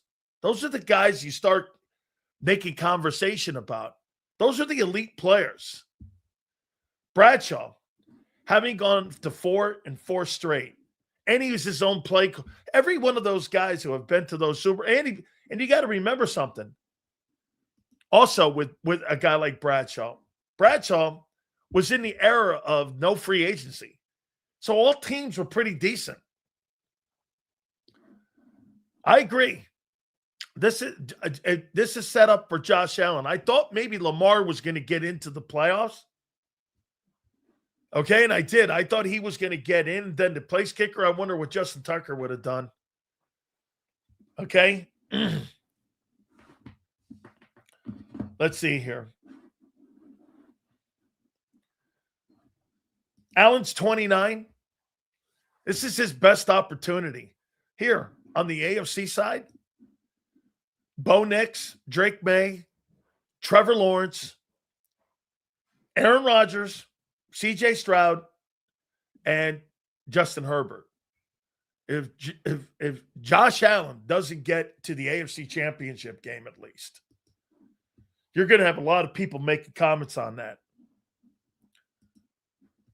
Seals, did you know Bradshaw was a backup at Louisiana Tech for my grandpa from Duck Dynasty? That's dope, dude. I've heard that story. I know Bradshaw knows that. I've seen that story. So that's your grandpa? That was the guy on Duck Dynasty? That's pretty cool, dude. Yeah, I heard that story. I think Jimmy Johnson was at Louisiana Tech one time too. Kyle, did you know that? Jimmy was he was an assistant coach. I think one of his first assistant coaching jobs when he left Arkansas was at Louisiana Tech. Look it up. Jimmy coached there. Yeah. Absolutely. Yeah. I like that, man. I had heard that story too, by the way. Man, still them Jags look good. Remember something, they also play with the last place schedule too. Bills or Texans. Dude, there's something about that Texans team. Okay? Kyle was on Duck Dynasty. Dude, I actually like that show. So I saw a scenario. Would you trade for the 2 seed? Would you trade Goddard for the 2 seed, considering the hip drop tackle on Calcaterra could have been on Goddard? That's a great way to look at that. If you would have started your guys, Goddard would have been injured. Right, that's a great way to look at that. I thought that they gave Raheem Morris no shot at winning. I think they've improved. The guy basically won and tied for the NFC South. He won the division. He lost going to the playoffs on a tiebreaker. Had the same record as Carolina and the Bucks, and then they fired him. I mean, I do like that take. That could have been Dallas Goedert instead of Calcaterra being injured. It's a way to look at it for sure. They screwed Morris. They also did Pete Carroll dirty. I mean, 74 years old or 73, whatever he is, 72 years old. Why'd you hire him in the first place? Plus, I would have given Pete an opportunity to retire. I like Raheem too. If Christian Parker gets a job, I'd love Raheem being in the secondary for the Eagles. I'd love that hire. Here's the thing with Pete. They tried to build it. The running back didn't pan out. Hey, Xander, I think you and I weren't we on draft day with Austin Genty? Yeah, the guy looks like Tarzan. He plays like Jane. And I thought we were looking at him because I thought he played against Penn State, and Penn State shut him down. And he was playing all those stiffs that Boise State plays. And I was like, yeah, I don't know. I didn't really like him in the draft. I was like, yeah, but they were counting on him to be the next beast mode. Brady has no loyalty to Carroll. Why would he? Right. Seals, could the 2024 Eagles draft be one of the best drafts in Eagle history? Q, Coop, and Jalix in the first 3 rounds. Absolutely. Jalix Hunt's come on like a missile. We thought he'd be better by the end of the year. I didn't think he'd be like this. When they drafted him, I hated the pick. And that guy's just gone on to, every time he steps on the field, he's getting better. He's playing so good, he's making Nolan Smith irrelevant. I know. I thought they did Raheem wrong. Guys, I appreciate the supers. Thank you. I did. And for the record, I said it and I tweeted it out on the weekend. I thought Atlanta and New Orleans were playing better ball. I don't agree with it, but I think they fired Morris because the way he handled the Cousins and Penix situation. But just my opinion. Jarhead, that's not a Raheem Morris decision. That is a front office decision. Let's put this in context too. Bill Belichick wanted complete control. And do you realize why I believe that Bill Belichick is going to get the Falcons job now? Bill went in there and they were close to hiring Bill as the head coach. Bill wanted complete control of the organization. How many times have you seen a head coach on Black Monday fired with his GM? It's very rarely. I think they're going to go with Belichick. I think they're going to offer Bill that job. I wouldn't be shocked if the Raiders bring back Gruden.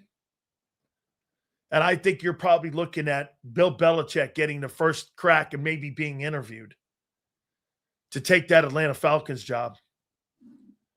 And I don't know what that would mean for Michael Penix. I don't really think much of Michael Penix, though. I don't think he's that hot a player.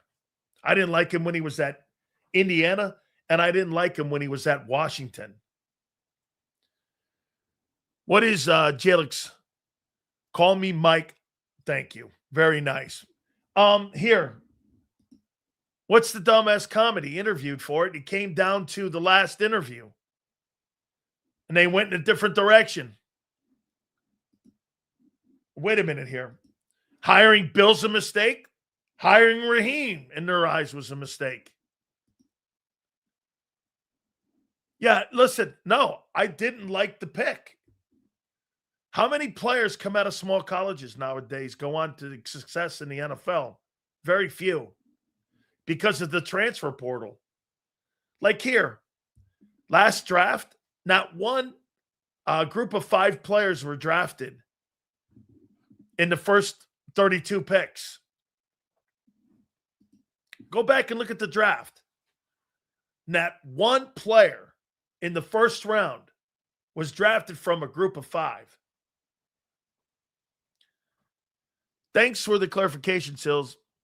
Us as fans see it differently from the outside, so it looked like it was on Morris and not the front office. It's the front office. Here, I'll tell you why. Jarhead, think of this. So you gave Kirk Cousins $48 million a year, right? 2 weeks later, you draft the guy in the first round. You contradict yourself. Are you going with Kurt or not? Got you, Steven. Thank you, bro. I get your takes, but how many years can an owner be okay with this team finishing 8-9, regardless of how weak the division is? He's clearly taking it serious now. Now? Arthur Blank is going to take it serious now? Okay. Well, then you should have hired Belichick.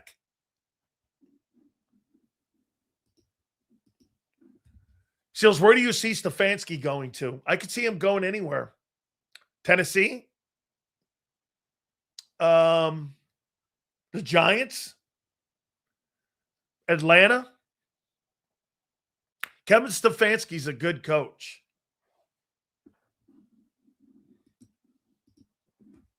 Seals, could Howie get Kyle Pitts in free agency? Here's my problem with Kyle Pitts. How long has he been there?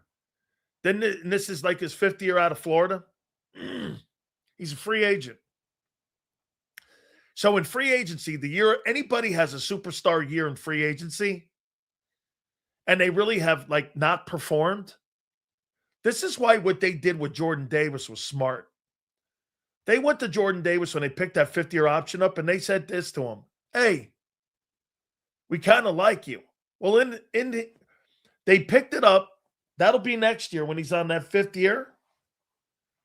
And to me, I think he's played into a contract extension. Jalen Phillips has played into a contract extension. Nolan Smith has played himself out of one. Nakobe Dean's injuries have played him into a conversation where you're out on him. Silsey's good. Yeah, he's always hurt. Guy's always hurt. Sills, the transfer portal has killed high talent from smaller schools. That's why picks like Q and Jalix are so weird, but great coaching and great scheme has made them great ball players. That's such a great comment, and you're correct. That's exactly right. You're not going to see superstar players in the next couple drafts coming up in the first round. You're not going to see a group of 5 player ever drafted ever again. Some of these kids transferred 3-4 times. Like, look at I think if I'm not mistaken, if you even go back to the previous draft, Quinyon Mitchell might have been the only guy that was drafted from a non-Power 5. Is that right? He was drafted out of Toledo. The averages aren't there anymore. And smaller schools are like, you're now not going to be relevant when it comes maybe later in the draft, like after rounds 3, 4, and 5, you'll start seeing those guys getting picked up, but you're not going to see. I know Saban wanted Q to leave Toledo and come down to Alabama, but he was loyal to Toledo because they gave him a scholarship when he had to get his grades up. He's got great character, the kid seems. Seriously, what is Jalix Hunt's ceiling?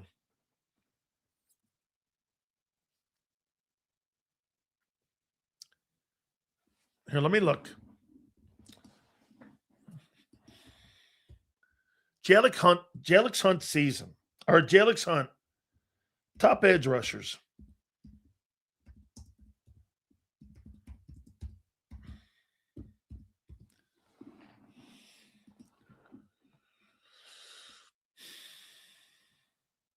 Oh, I think he can be better than Trey Hendrickson. He's 6'4", right? He's like 6'4".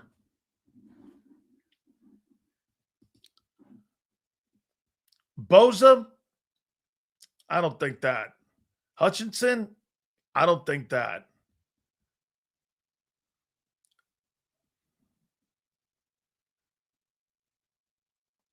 Parsons, no.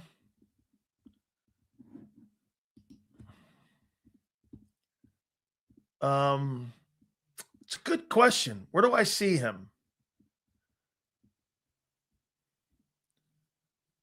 Anderson, no. Verse, probably not. Verse, probably. I don't. He could be like Parsons. No, I don't think so. Josh Allen? Could he be somebody like a Josh Allen down in Jacksonville? There you go, Martin. Not Von Miller. No, not Von Miller. But a Josh Allen, Van Kinkel, like I said in the postgame. Somebody like that. Trent Cole, absolutely. That's kind of where I was earlier. I see a little bit of Trent Cole and how he can play. He's better than Reddick. And Reddick in 2022, he's better than Reddick because he drops in coverage. And I think he sets the edge better. Seals, I was listening to KMBR this morning. The guys in San Francisco don't seem worried about Philly. They think they can expose our defense. Station I worked at, actually, Gabe. I worked there for 5 years. I did mornings and afternoon drive on that station, KMBR 68, the sports leader. I think they're delusional. They're good. Okay, they're good. But I think they're delusional. Expose? That means that Kyle Shanahan's going to have to come up with a great scheme. And when you play that too high, here's why they're going to say that they're going to be able to expose. How much are you going to give up in that zone to Christian McCaffrey and Kittle? Are you going to play off ball? Are you going to play 10 yards back? Are you going to create that zone for those? You can't have those guys running wild in the middle of the field. The last time San Francisco came to the link, those guys went nuts. Now, they had a different crew then. They were a more talented football team. When they came to Philadelphia, I think in 23, that was a different group. Plus, on defense, they had Bosa and Warner over there, and they had Greenlaw. Those guys ain't in the room. I mean, those guys were not in the room. Okay, right now. Then they had those dudes. Dre Greenlaw. Is Dre Greenlaw, is he up in that Denver Broncos? Is Dre Greenlaw up there and with the Denver Broncos right now playing linebacker? I thought he had signed with the Broncos, and he's playing up there now in Denver. He's a good football player. I liked him when he was in San Francisco. I thought him on the other side of Fred Warner, that was a great group. That was a good looking group. Yeah, McCaffrey is going to be the key in this game. Him and Kittle. Being able to spread the ball around. So the linebackers, you're going to have to probably, in my opinion, if you're going to put anybody in there, you might want to see more of like Campbell in a game like this, because Campbell, I think, is a better cover guy than Kobe. And they're not, you got to have to stop Christian McCaffrey, in my opinion, also. Seals, Cole Kmet, free agent next year. If so, how he needs to take him away from Chicago. Kid's a really good football player. They also had Hufanga, Denzel Ward in the secondary. That's correct. Hufanga was the all-pro secondary guy. That same station thought they'd expose us in 22. No original thoughts there. That station's not been the same either. KMBR is not the same station it once was, as is WIP. More concerned with McCaffrey receiving than running. He's got 102 catches this year. It's the second time or third time in his career he's gone over 100 catches. Guy's insane.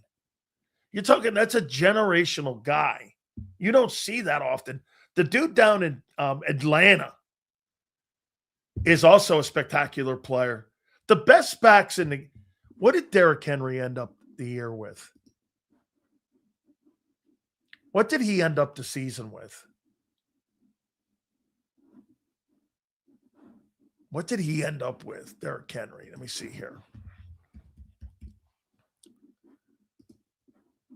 Derrick Henry. What did he have? God, man, what a year Derrick Henry had. How old is this guy? What's he, 31? So Derrick Henry's 31, and he ended the season with 1595. It is the 5th time in his career he goes over 1,500 yards. 16 touchdowns. Listen to this number. Since 18, he's got 12 touchdowns, 16 touchdowns, 17 touchdowns.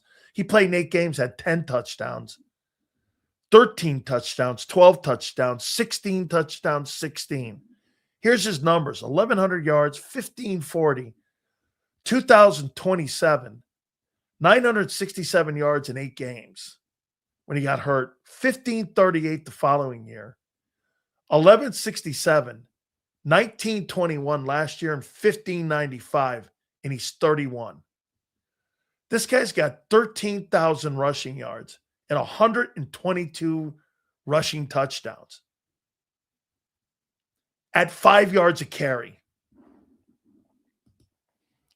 That conversation, again, don't ever talk to me about how great a certain running back is in the NFL when you put up those kind of numbers. He doesn't fumble a lot. He fumbled a lot this year. Bro, this guy's a first ballot Hall of Famer. Let's see here. He's a first ballot guy. Fumbles. He had 4 fumbles this year. Last year he had 3. Year before that, he had 0. I mean, he had 4 fumbles this year. That's a ton for a guy who has 325 carries a year. Guy carries the ball 325 times and he had 4 fumbles. That's a lot. Get this. Bro, if you think 2,000 rushing yards and 20 touchdowns in a season is stats, you have no idea what you're talking about. What, are you trying to suggest to me you think Barkley's a Hall of Fame player over Henry? In what capacity? Because he got a team accomplishment in a Super Bowl? It's a stupid take. Seals, can Henry end up in the top 5 in all-time rushing? Yeah. I think he's going to end up in the top 5 in all-time rushing. Only stat that matters is winning and losing, not the players. To you, which is fine. You're a fan.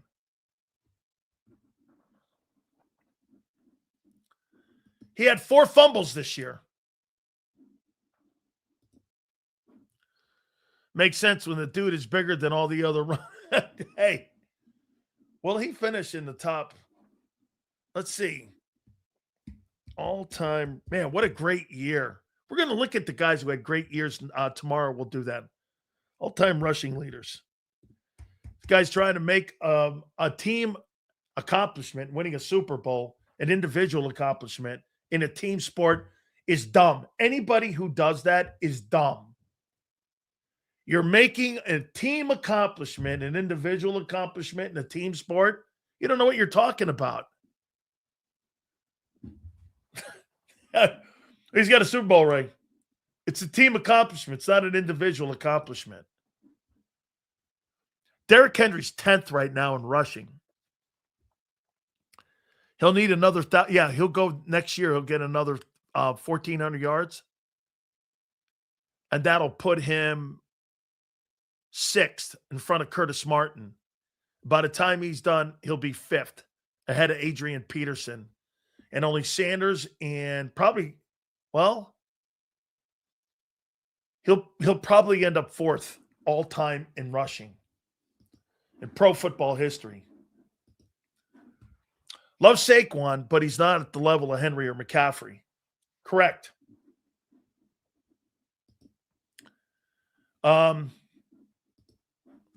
Sills, you said it yourself earlier. The playoffs is where you build your legacy. And Barkley has a stronger legacy than Henry or McCaffrey. He does by 1 year. 1 season. You think he's built a legacy, Barkley? 1 season of playoff football. You think he's built a legacy? See what he does in this playoff. If he runs for 250 yards in all these games, yeah, then you're talking different. But as a player, Barkley was never in his league. He's never done anything in, accomplishment-wise as a player that did anything that surpassed anything Henry did. Henry went over 2,000 yards, almost did it twice. One of the only guys What does that have to do with an individual? The Super Bowl is not an individual accomplishment in a team sport. Based on what? What are you talking about? It's not an individual accomplishment. It's not like boxing or golf or tennis where you're there by yourself. It's a team accomplishment.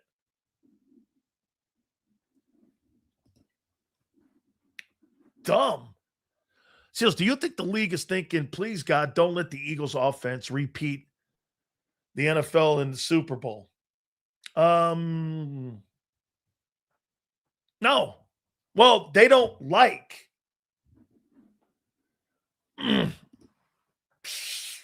So what? Henry's a better player. That's all I said. Watch this. Two things can be true. Yeah, Henry doesn't have a Super Bowl and Saquon does, but Henry's better. Yeah. Oh, I got you, Gabe. Thank you, bro. Barkley started to fade during the Super Bowl. I think that will line and play calling and all that other shit. I think it hurt him. Henry didn't do dick in the playoffs. Okay? And what's your point? Barkley's not a better player. He doesn't do it at the level of Barkley. Barkley's had one playoff run in his entire career. Dude, he's not better than McCaffrey. Henry's generational. Barkley looks special. That's right. Well, I don't think Saquon's had a bad career. Saquon's like what, 60th in rushing? He's 28. Get this, remember this. He's like 65th in rushing. And he's only 3 years younger than Henry. I mean, right? Barkley is a mix of Shady and Westbrook. I love Brian Westbrook. Westbrook, tremendous. Tier 1, McCaffrey, Henry. 2, Barkley. Needed to show it better this year. Well, still playoffs are there. Okay? The playoffs are still there. All right, let me pay some bills here. Hey, folks, our great friends at Morgan & Morgan, the number one injury law firm in all of America for a reason. These guys take all of their attorneys from coast to coast, thousands of attorneys, to defend families like yours if you've ever been hurt on the job. I told you the story before about John Morgan. John Morgan started Morgan & Morgan because his brother ended up getting injured at work, and it became a crusade for the family. It's a family-run business, and they defend families, as I said, from coast to coast, making sure you're properly defended to make sure that when you go to court, you've got the best representation possible. This will be the best decision you ever make if you've ever been injured on the job. Do me a favor. Go to forthepeople.com/big sales or pound law 529. That's forthepeople.com/big sales or pound law 529. And do me a favor. You tell them Big Sales sent you. There's a reason Detective Johnson is the gossip king. Oh, did you hear? Jackie and Tom are getting a divorce? Mm-hmm. Sad. Well, I heard that Ashley had work done on her face? Yeah, oof. Just like there's a reason Morgan & Morgan is America's largest injury law firm. Injured? With over $25 billion recovered for our clients, there's a reason to go big. Bathroom? Okay. Morgan & Morgan, America's largest injury law firm. Oh, okay. Ignite your nights with free live entertainment daily, only at Live Casino and Hotel Philadelphia's Center Bar. 7 days a week, enjoy some of the region's top party bands, performers, and DJs as they take the stage in the heart of the casino action. Great cocktails, live music, and lively moments. It's all happening at Center Bar at Live Casino and Hotel Philadelphia. Visit livecasinophilly.com for more details and the complete list of upcoming events. Must be 21 or older. Gambling problem? Call 1-800-GAMBLER. This is Eric. When he got injured in a car accident, he called Morgan & Morgan. He not only gets a lawyer, he gets trial lawyers like Sam and Jessica, who are in it to win it. He gets his own investigators with briefcases, leather ones. And if you ever have questions, our customer service folks keep things rolling. Injured? We're your army. Morgan & Morgan, America's largest injury law firm. Welcome to the Jet Setters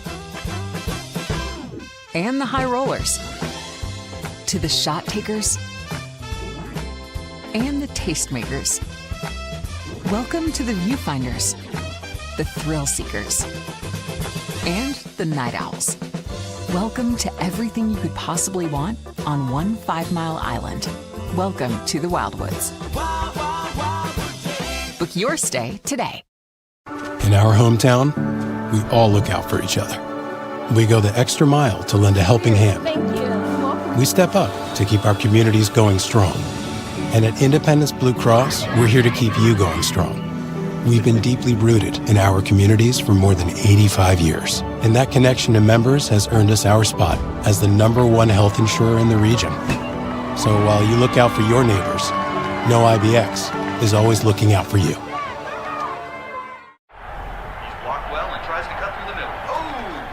Your gut says Miami is going to win, and you should take the over. Your gut also said your NFT selfies would only go up in value. They didn't. But your head is on Sports Grid and knows the QB is in concussion protocol. The backup has a 45 QBR against the zone coverage. The New York D has the most sacks in the league. So yeah, trust your head. It's smarter to be on Sports Grid. EAGLES. Eagles.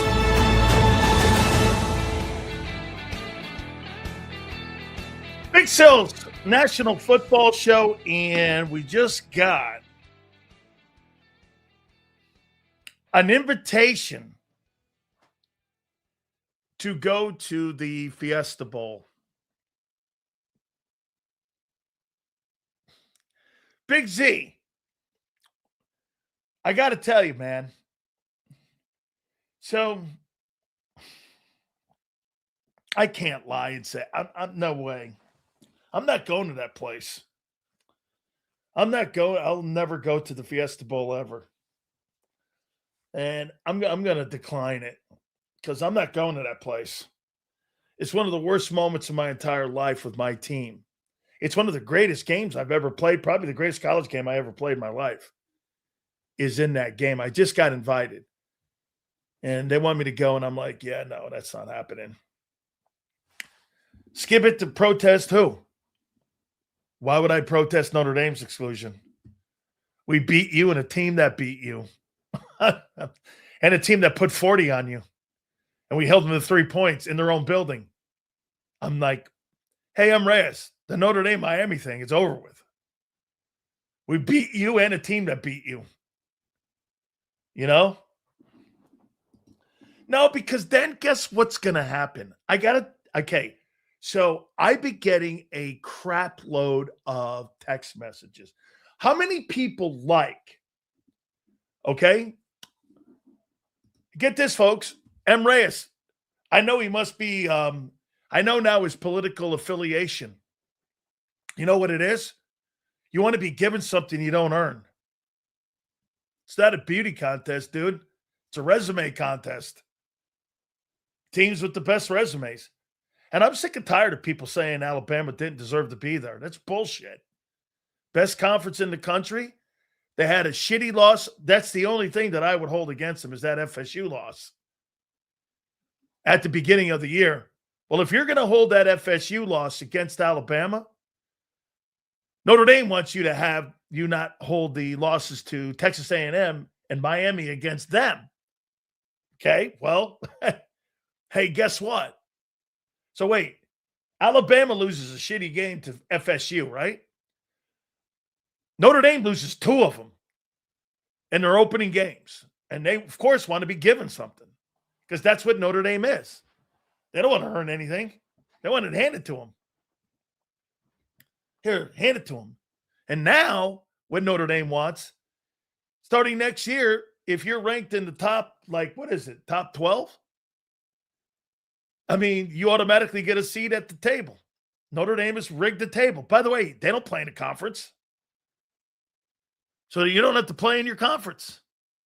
And if a team beats you and you beat a team that beat them, They still don't care. They don't acknowledge that. And they play in the ACC, basically. They play an ACC schedule. Talk about people who want to have things given to them, and talk about, like, elitist. Talk about people who don't deserve it. Alabama got embarrassed. I agree with that. That's the first time I've seen an Alabama team embarrassed in a long time in a football game. That's like Cignetti's got that team built like an SEC team. Sills, that fatigue game is legendary. Told you it was probably the best game I ever played in the game that mattered the most. I led the Hurricanes in tackles that night. And I opened the game with a sack, 15-yard sack in the game. I think I had 7 tackles, sack and a half, 2 TFLs. I ended the season with 97 tackles and 6.5 sacks. And I led the team in tackles for loss with 13. Outplayed Jerome big time. Jerome missed 3 or 4 games. 3 games, I think, because he hurt his sternum, I think it was, something like that. So yeah, I mean, that was a crazy game. We had 7 turnovers and we gave up 7 first downs in the game. It was the performance by a defensive football team I've ever seen in a national championship game. I mean, we just absolutely smashed them. Hey, M. Reyes, one thing I'll tell you about your Notre Dame team, in the last 74, what is it? I'll take it back. In the last 65 years, you've won 1 national title. Don't make it sound like you guys are like perennial champions. You've won 1 in 79 and in 88. We got 5 since. And we may have a 6th. Sills, were you at the steak fry that hit Jerome? Jimbo. So Jerome gets up in front, and we got our fatigues on. And Jerome does the dumbest speech you've ever seen in your life. So the Penn State guys are sitting over here. We're sitting over here. This is a national championship. Joe Paterno's there. Got the whole deal. 85 million people watch this game when we play it. Jerome gets up. He gets in front of the microphone. He goes, "Hey, did the Japanese sit down with the Americans before they attacked Pearl Harbor?" I went like this. What the fuck are you saying? I don't want to be the Japanese. They lost the war. And he's like, "Did they?" And he threw the mic down, and I'm like, and I had my eyes closed. I'm like, oh my God. So we walk off the stage, and Jerome goes, "Wasn't that a great speech?" I go, "Bro, the Japanese lost the war, man. Yeah, they bombed Pearl Harbor, but they didn't win the war. And why are we the bad guys? I don't want to be the bad guys. You made us the Japanese." I'm like, damn, dog. My aunt was there for all this. I was like, yeah. Notre Dame is 22. Yeah, you know what? When you folded your helmets up and put them in your back pocket, hey, this guy's counting national titles when you folded your helmet up and it looked like a swim cap. Yeah. Yeah. Hey, M. Reyes got counting national title trophies with all them white guys in the swim caps on. Hey, yeah, we've got 22 national titles. Yeah, didn't you roll your helmet up and put it in your back pocket and go play a round of golf? Hey, dude, he did. He got up there and he goes, "Did the Japanese sit down with the Americans before they bump?" I'm like, what? Oh, my God. Sills, did you see Jordan Davis rocking a Jerome Brown jersey this past weekend? I did. And boy, did I love that. He was in that JB jersey, man. And Luther Campbell texted me over the weekend. He goes, "Hey, you see your boy?" I said, "Yeah, you know who told him the stories and has been telling him the stories about Jerome?" has been Clint Hurt. Clint Hurt's been telling him the stories about Jerome and about taking plays off. See, you got to remember, Clint Hurt, when he was down at Miami, this is a true story, and you've heard Ed Ogeron on this program. There was a teaching tape that had me and Jerome on it, and Cortez Kennedy, Russell Maryland, all these guys. Here. All these guys would they would watch this tape. And Clint showed it to him. And so, like, you know, he showed him the tape of Jerome and myself playing defensive line. Cortez Kennedy, Russell Maryland, Warren Sapp, all them guys. They watched it. I'm trying to find this thing here. This is pretty cool, actually. So here, let me go here. And this was Ed Ogeron. Now, Ed was the D-line coach when he was there at here. I think you can hear it. There's no way that Here, let me do this. Oh yeah, this is when I was. I don't believe it. Here's Ed. There's no way that Bama team could beat me and Jerome Brown and our teams. No way, Coach. I don't believe it. I don't believe it. I just no way. I'm with you. I'll take Jerome Brown and Dan Sileo over anybody any day. Backed up by Cortez Kenny, Russell Maryland, Moreland Sapp. What a great combination of defensive line play. That's how deep it was, Coach. Hey, you know, Dan, I remember on a Saturday morning, Russell coming in, and we had the old film, and he'd be watching film of you and Jerome Brown. Coach, when Cortez came in, he watched it. Then when Warren Sapp came in, he watched it. It became like, what a great family of traditional defensive line play, the way it should have played. You are one of the best players in college football. Enjoyed watching you play, Dan. There's no way that. And they showed that to Jordan Davis. That tape. Clint Hurt showed that tape to Jordan Davis. And yeah, I mean, we were just insane. Now, I was a crazier dude back then, not the pacifist I am now. That was Coach Ogeron. Hey, I'll tell you what, Ed Ogeron, one of the best recruiters in the history of college football. And I always found that to be pretty cool that he called me one of the greatest college football players of all time.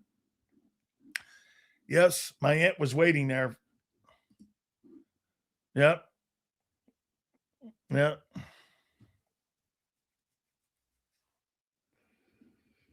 Yep. Then the next day when we lost, it was my birthday. Seals, whose defense do you like better, Eagles or Niners? Oh, Eagles. Now, the 22 Niners was great, but the Eagles this year, they're getting better, man. Do you guys think that this is a better coaching job by Vic this year than last year? I think this is better this year. God. Jimmy Johnson says it's the greatest collection of college football talent he's ever seen in his life. And, I mean, we had Pro Bowlers and Hall of Famers, and, I mean, it was just crazy. I mean, I had Cortez Kennedy, Russell Maryland. Sapp was coming in. I mean, Jerome Brown. Jerome would have been a Hall of Famer. By the way, if Jerome had lived a little longer, a couple more years, he probably makes the Pro Football Hall of Fame, him and Sean Taylor. Miami had two players that will and should have gone into the Hall of Fame, but because they died too young, Sean Taylor and Jerome Brown would have went in. Thank you very much, man. Last year, he had a rookie secondary. Yeah, man, but he's had a lot of new faces here.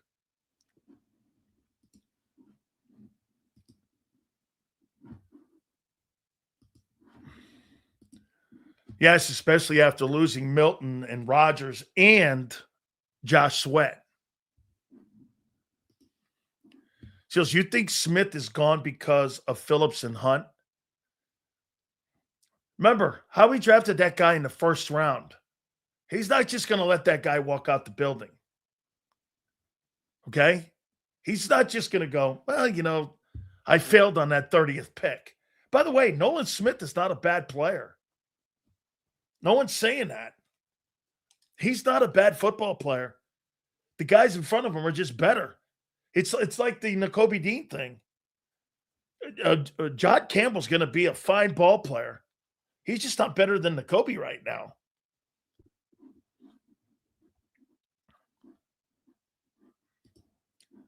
I'm sorry, but Adoree Jackson says it all, man.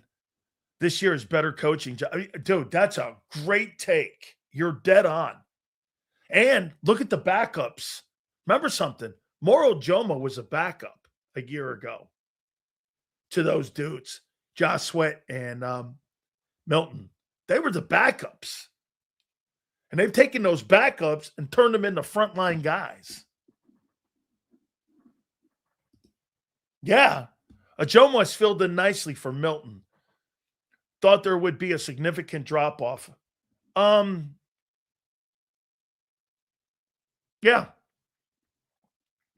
Well, there was a significant drop-off from Sweat, and then they rectified it by in-season trading at the deadline.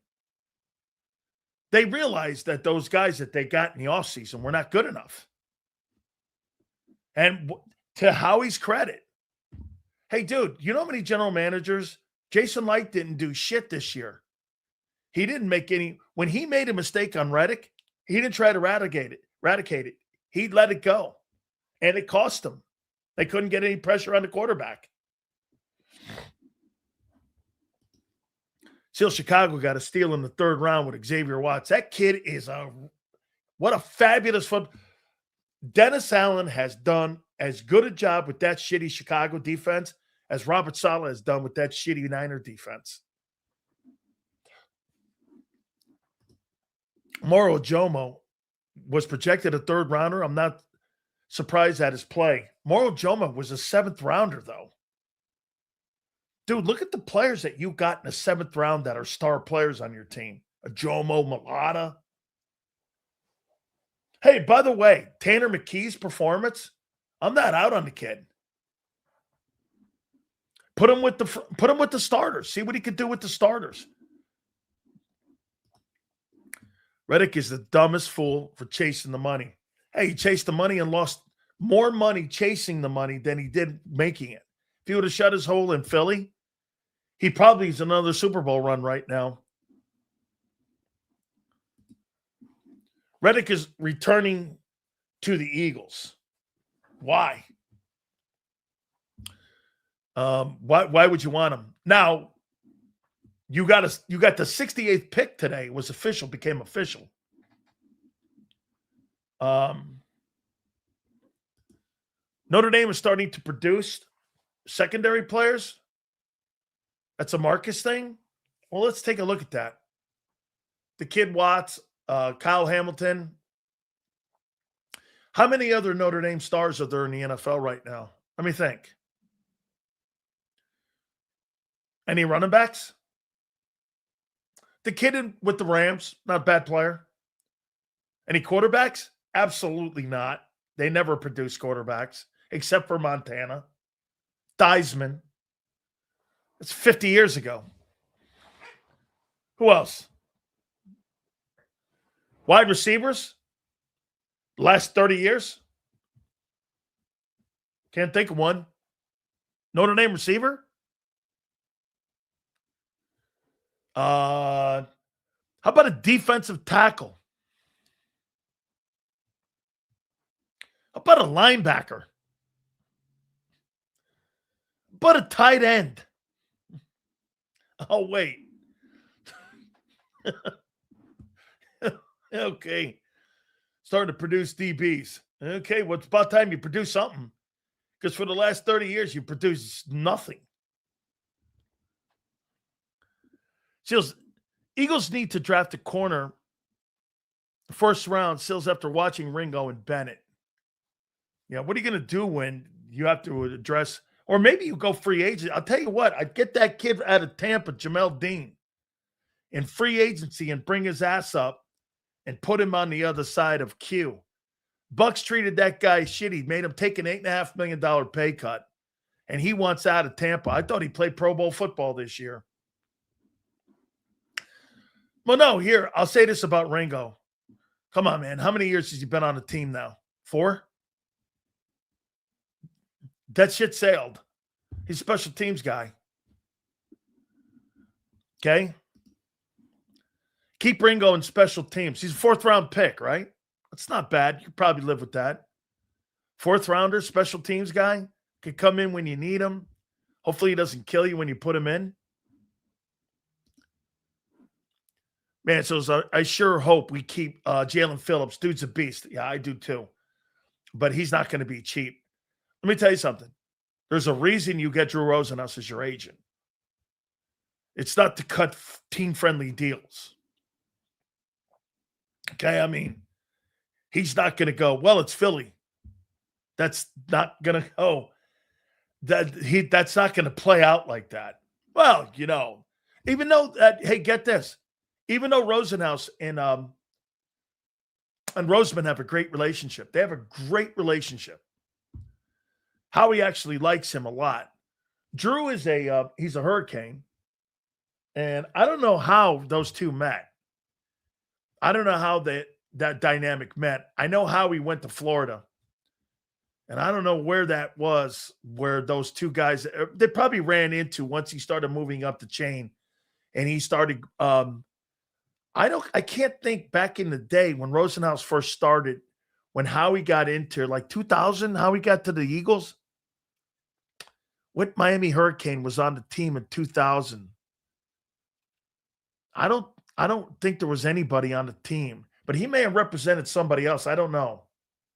I think he represented Terrell Owens for a bit too. So yeah, all right, guys, let me pay some more bills here. Our great friends at Morgan & Morgan, the #1 injury law firm in all of America for a reason. It's because they win. They are not only the #1 injury law firm in America, but the #1 injury law firm in all the world because they win. Family run, family owned. Folks, if you're ever injured on the job, take it from me. I've known the family for over 25 years. Some of the best people you'll ever meet in your life. I love John Morgan and his family. I love Ultima, his wife. She's an attorney as well, and they look at every single case once it's in front of them. And here's the coolest thing. They don't get paid unless you win. Go to forthepeople.com/big sales or pound law 529. That's for the people, forthepeople.com/big sales or pound law 529, and do me a favor. You tell them Big Sales sent you. Yeah! There's a reason the Karate Master was the #1 salesman in the lumber department.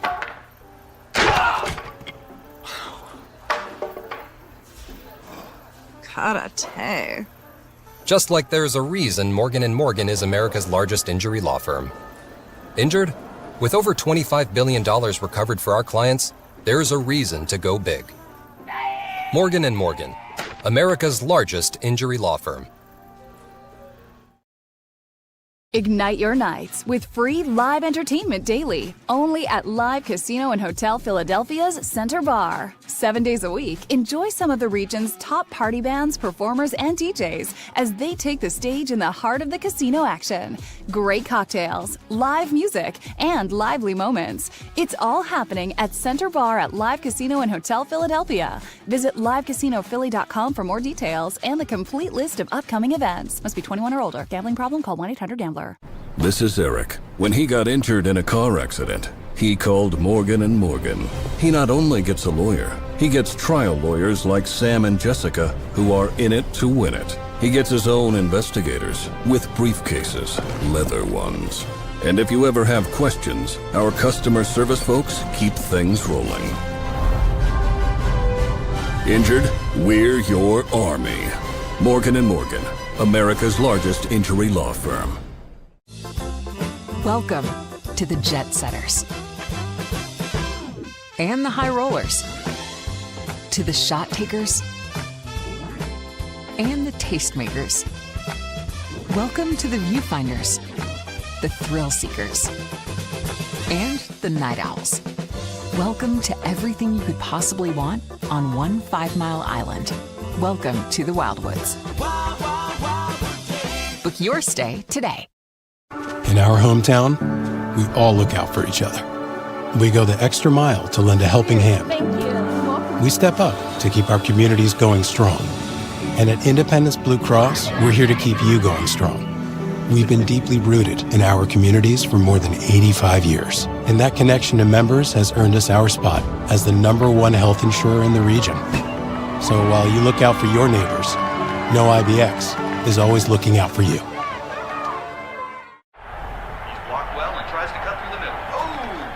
Your gut says Miami is going to win, and you should take the over. Your gut also said your NFT selfies would only go up in value. They didn't. But your head is on Sports Grid and knows the QB is in concussion protocol. The backup has a 45 QBR against the zone coverage. The New York D has the most sacks in the league. So yeah, trust your head. It's smarter to be on Sports Grid. EAGLES. Eagles.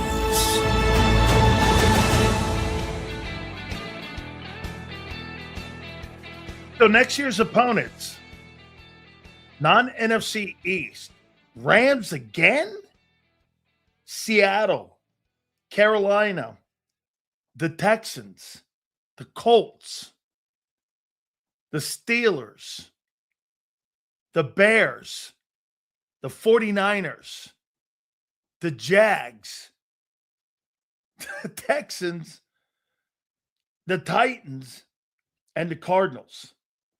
I mean, what is that? Murderer's Row?